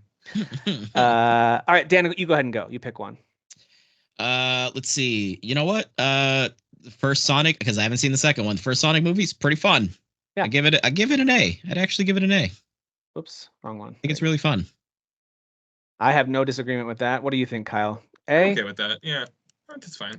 I don't have any big feelings about that. It has more to do with my kids than me, but we have rewatched this probably 4 times. I think that this, like, again, I'm trying to, like, the company it's keeping. Like, I think it's, like, Pikachu good. Yeah, I think that's right. Yeah. Yeah. Jim Carrey had a lot of fun. That's kind of where I was caught up with like Resident Evil, Mortal Kombat. Yeah. I'm like, those are kind of like as good to me, But like, Agreed. Everything's fine how it is. Yeah. All right, I'm gonna grab the first Hitman with Timothy Olyphant. Now, it's better than the second Hitman. Big time. With this one right here, Agent 47, Rupert Fiend. Rupert Fiend. Yeah, I just saw that movie for the first time, like 2 weeks ago, and I was like, wow, this is bad. So the Timothy Olyphant one, my gut tells me it's a B because it's solid, but it's got flaws. But is it worse than I think? No, it's a B. I would say that movie was actually surprisingly okay. And Olga. I also really like Timothy Olyphant. You know what I mean? I forget what's her name. The Bond girl in that movie is great. I forget her name. Olga Kurlenko or something like that. She's fantastic. Yeah. She's good in it. Yeah. All right, Kyle, let's pick another one. Let me zoom in a little bit more. Dan, I want to do this one with you. Where are we putting Spirits Within? Oh, okay. Here we go. How do you feel about Final Fantasy Spirits Within? I've seen it too. I saw it in the theaters. Tim, I'm sorry. Do not let me leave you out. I actually did like this movie, but I know this is the thing with Spirits Within. It's actually a solid sci-fi movie, but it's a bad Final Fantasy movie. It doesn't make sense. Or maybe not even necessarily bad, but it's just not like it's not. To me, it's not. Other than there's an old guy in it called Sid, and just released it as a movie called The Spirit. But anyway. There are some ideas there that are pretty, aside from like a guy literally named Sid. Kyle, what's your gut? And then Dan and I will chime in with what we think. Where do you think, Kyle? It's in like the B or C range for me. Maybe closer to B because like it is like computer like generated wise. Like it was very expensive. When it came out. Yeah. It was such it is what it was made Squaresoft. What do you think, Dan? Do you have strong feelings about it being below this, or is it okay at a B? I'd say B. Yeah, because again, it has flaws just as a movie. But it's actually a fun sci-fi movie. Like it's actually completely pretty dark. Yeah. And the animation at the time was mind blowing. I remember being like, dude, there's some shots where they were like underneath their feet with like the water, like looked like they were standing on glass. Like there were some really cool things they did. Anyway. All right, Dan, you pick one. Or maybe we can highlight some we haven't seen too, if you want. Like I've never seen Wing Commander from the 90s. Yeah, I didn't even. Yeah, you could throw that in. I haven't seen. Okay. I mean, a lot of these I haven't seen. I mean, have any of us seen Far Cry? I don't think any of us have watched that. No. Let's get that. I've never seen Far Cry, and I've never seen Postal. I've never seen Postal, and you know what? I won't. And I've never seen Five Nights at Freddy's. Did you guys watch Five Nights? I will not watch that. No, nope. I will literally never watch that. That's all right. We're clearing these out a little bit. This is good. DOA, never seen it. Have y'all seen the? No, never seen it. Never seen it. Get it out of there. What about the Assassin's Creed movie? Have we seen it? Oh yeah. Mm-hmm.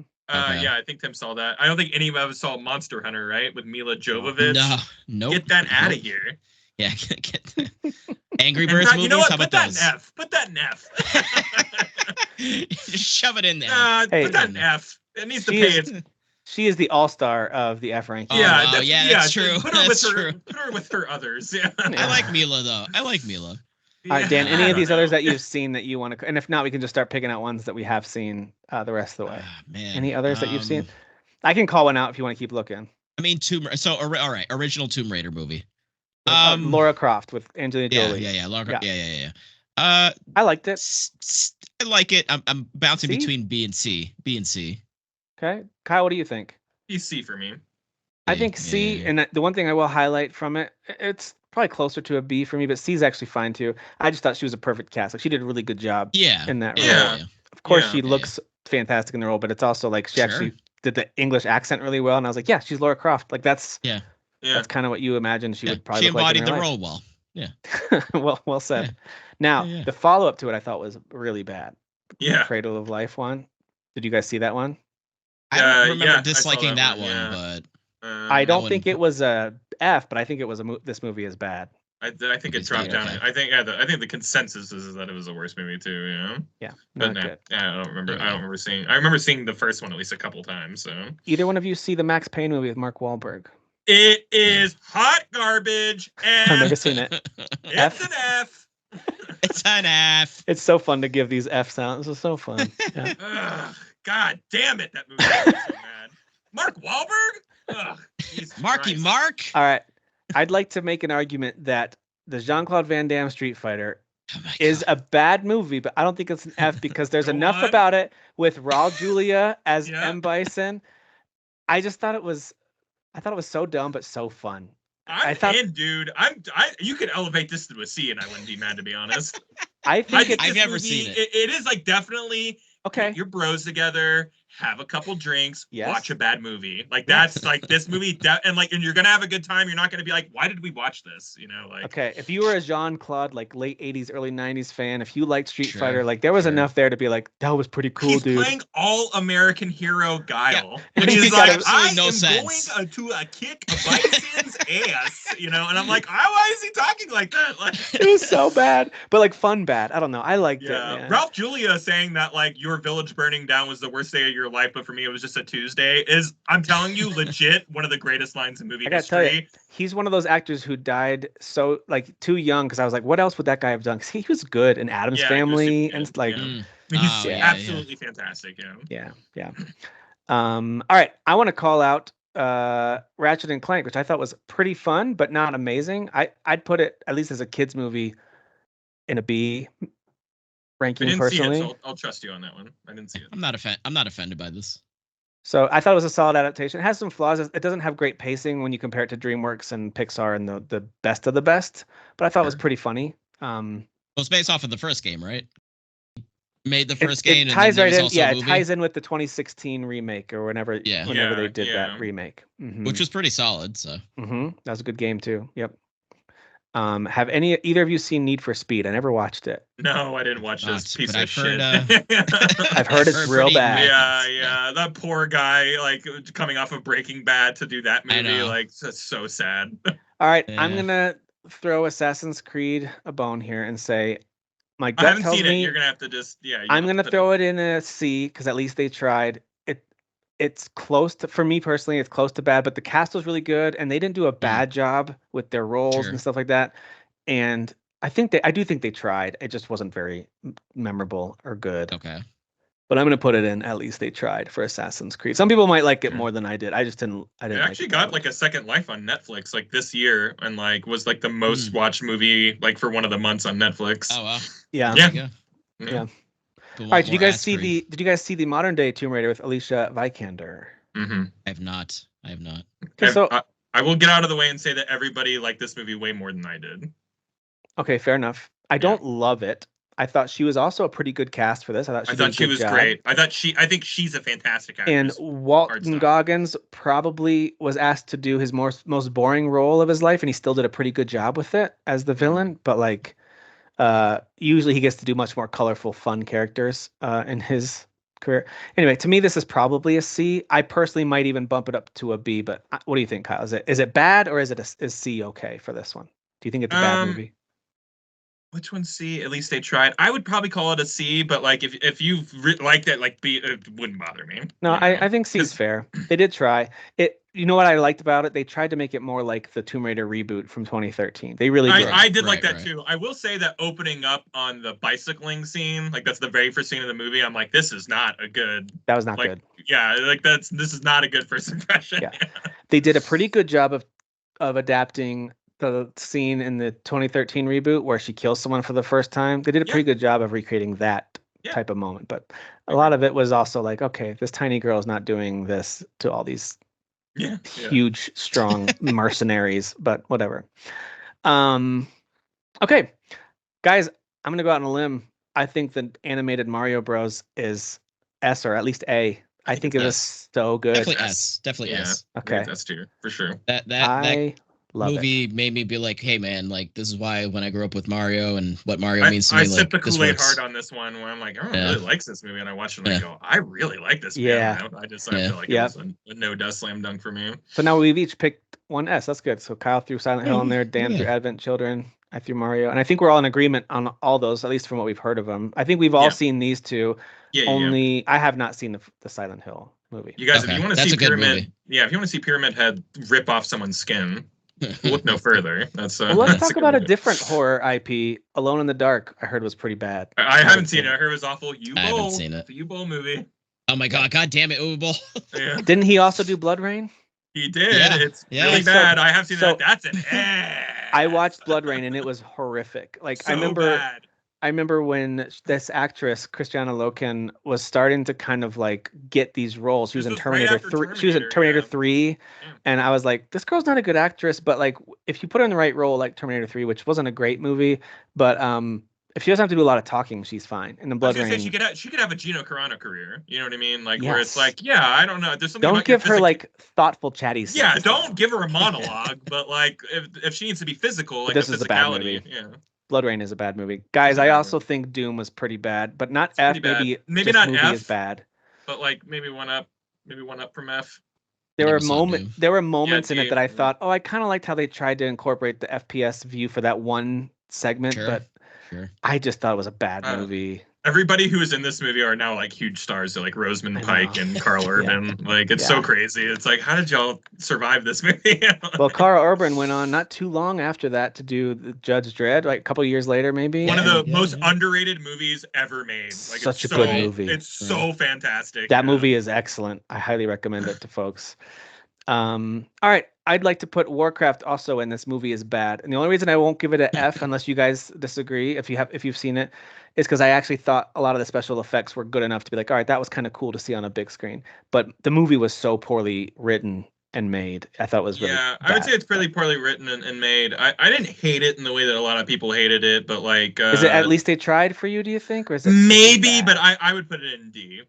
Like, I think it's a bad movie. Yeah, I would err more towards D because like I think they wasted an amazing cast. No, but like you also like it was the first misfire from Duncan. I forget his last name, but this is David Bowie's son, like who's done nothing but great movies up until this movie, and then has done nothing but bad movies since this movie. Yeah, was it? So it's like we may have also found out that this director sucks. Also, didn't he do Moon with Sam Rockwell? Wasn't that it's him? So good. Moon and Source Code, they're fantastic with Jake Gyllenhaal. Amazing sci-fi. Oh my god, they're so good. Yeah, and then he just never made a good movie ever again. Like, did you guys see Double Dragon from the 90s? I never saw it. I did, but I couldn't remember anything about it. You could just put it in an F. I assume it's an F, but we're gonna put it in. I haven't seen it. This entire rankings things makes me realize I've not seen a lot of video game adaptation.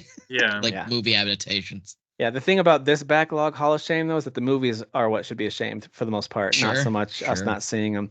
Where would you guys put Uncharted? Dan, what's your gut feeling on Uncharted? I mean, I've heard pretty mad you haven't seen it? Things. No. Yeah. Okay, Kyle, what's your? Because you and I have both seen it, right? Yeah, I was surprised by how much I was not mad at it. Okay, agreed. And I would also say it's a pretty competent movie, but like Uncharted's so good that like to me this is at least they tried. Yeah, I think it's good in the C. Close to a B. Close to a B, if like maybe if I had a couple things that maybe it was missing for me, but like I mean, I'm just gonna throw this out there. Way better than I thought it was gonna be. You know, Marcus Sully though is like a huge miss. Like, come on, not having a mustache on Sully is a huge miss. Well, they put it on him like at the post-credits scene. Nope, don't care. Sorry, you suck. Did you guys see the Tekken you're movie? the worst. Yeah, stop showing up in video game movies, please. Did you ever see Tekken? I guess it was a. No. I haven't. No, okay. I didn't know they made that. Same here. All right, did you guys ever watch the original Mario Bros. With Bob Hoskins and John Leguizamo? A long time ago. I secretly love this movie. I have a lot of nostalgia for this movie. It's so weird.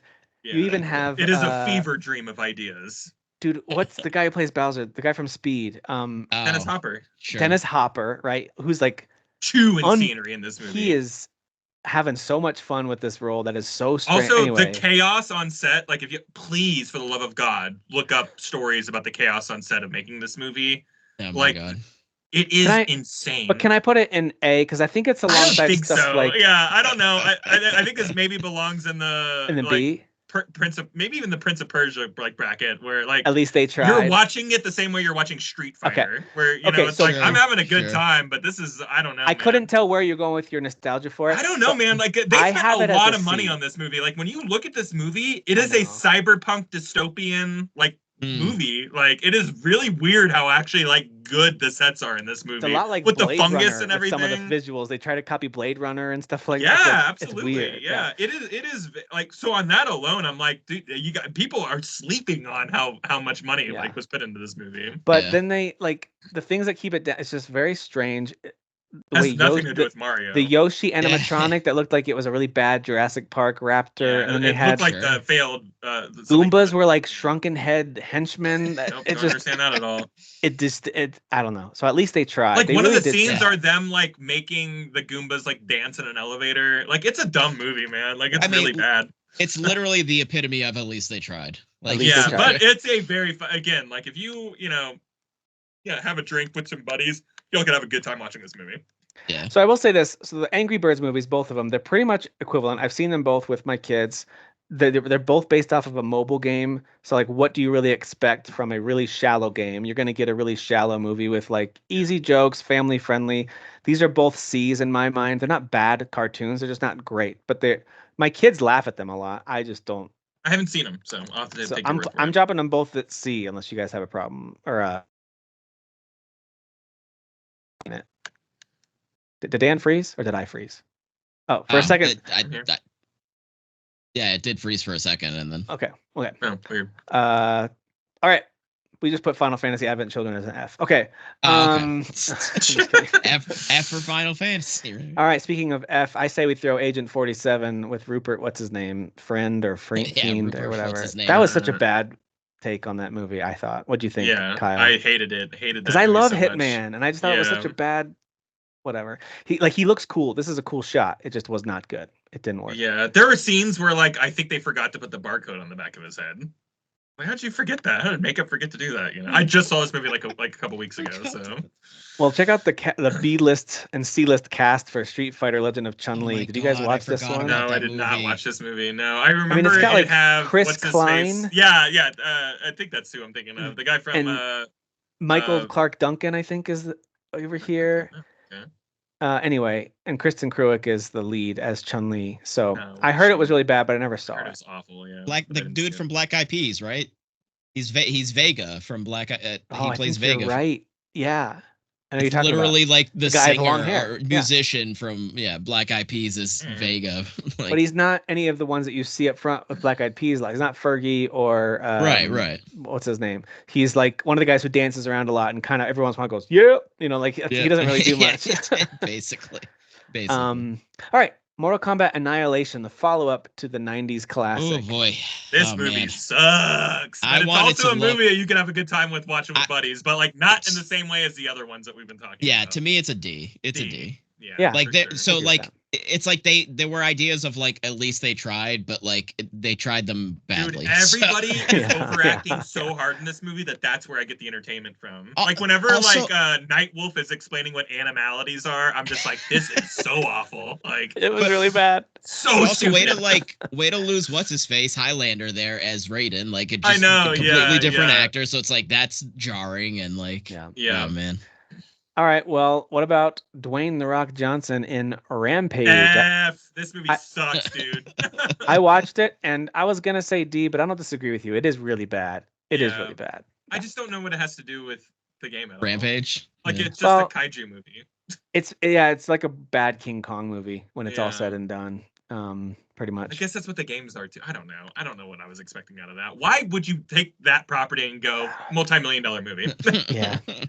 He's had a few like really C-tier action movies that I forgot he made. And I remember Skyscraper? Yeah, where he plays like that was a movie he made. He wears like a peg leg in that movie or something like that. And I'm just like, and he like runs and jumps for a helicopter. I keep seeing that. Or whatever. San Andreas, remember that where he fights an earthquake? Yeah. I'm telling you, he's been in a whole bunch of movies. That's like, what? No thanks. Yeah, he gives the earthquake the people's elbow.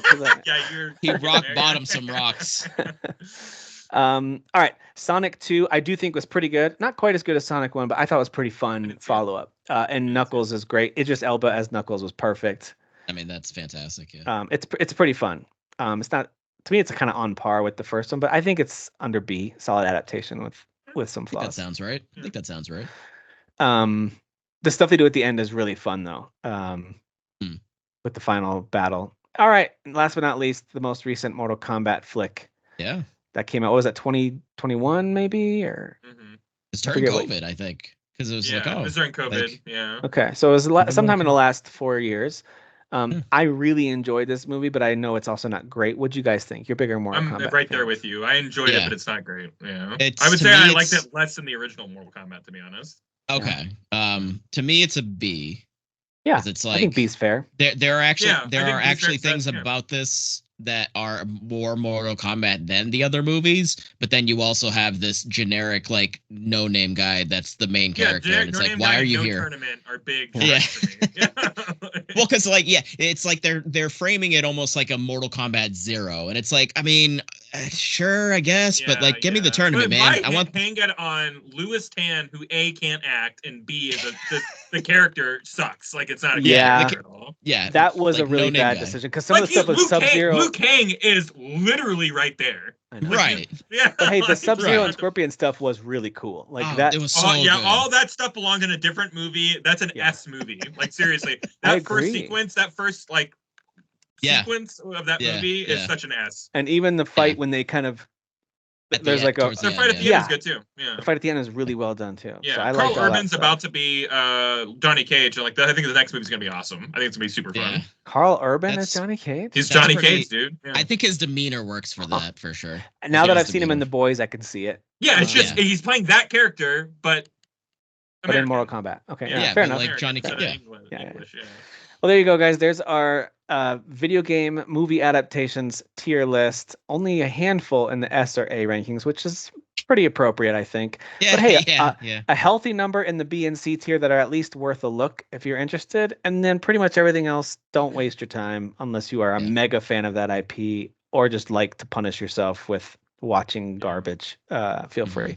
To be fair, we haven't seen these ones in the bottom row, but at a quick glance, I don't think they're also worth your time based on what I've heard and read. Now, maybe Wing Commander. You know what, guys? Homework. We're all going to go home and watch Far Cry tonight, okay?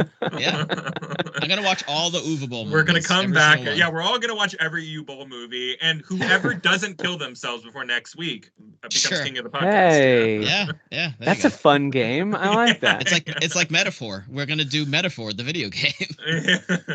Well, speaking of Far Cry, Pig Schweiger, is I think his name, right? Wait, let me see if I got his name right. Yeah. Let me see if I have What's his first name? Oh, Till, not Tig. Till. Oh, I thought you said Pig. Pig Schweiger. It's Till. It's Til. Till Schweiger. That's a name. Yes, it is. Yeah. So he plays Jack Carver. So Till Schweiger is a German actor, and he has usually a very German accent. I've seen him in a whole bunch of roles as like a Nazi, for example. Most recently, I wanted to close with this. I forgot to mention it. He was just in the Ministry of Ungentlemanly Warfare. Love that movie. I had a blast watching that movie. Thank you. Yeah, what so a dude. Fun. Guy God, Ritchie so fun. Yeah. had a blast making it. The actors just all seemed like they were having so much fun. Everybody was having the time of their life in that movie. Yeah. I thought it was great. It was just a really good time. It's a violent romp, but a really fun one. Yeah, and apparently pretty loosely based on a pretty real story. Yeah, it was an actual real mission. Obviously, it didn't go like this, but it was a mission that was off the books that kind of like Henry Cavill is so fun, and Alan Richmond, I forget his name, the guy from Reacher. Reacher, yeah. He's so great in this movie. He's jacked, dude. He's by the way, I never thought anybody would make Henry Cavill look small. Henry Cavill looks like a tiny baby man standing next to Alan Rickman. Yeah, so Henry Cavill keeps a big coat on the whole movie because Alan Rickman is walking around with a tank top and a bow and arrow as he's like silently sniping dudes. Just as jacked as the day is long, man. And then sometimes using his arrows Legolas style to like stab him multiple times and then shoot the next guy. Like he's awesome. The action's really cool, and I feel like Guy Ritchie's like the only dude out there making like dude movies still. Yes. Like with this and like Wrath of Man with like Jason Statham from a few years ago. So also super I haven't good, seen it. Is that one good? Oh, dude, it's one of my favorite Guy Ritchie movies. It's so awesome. It's just a revenge tale. Yeah, it's such a must watch. Yeah.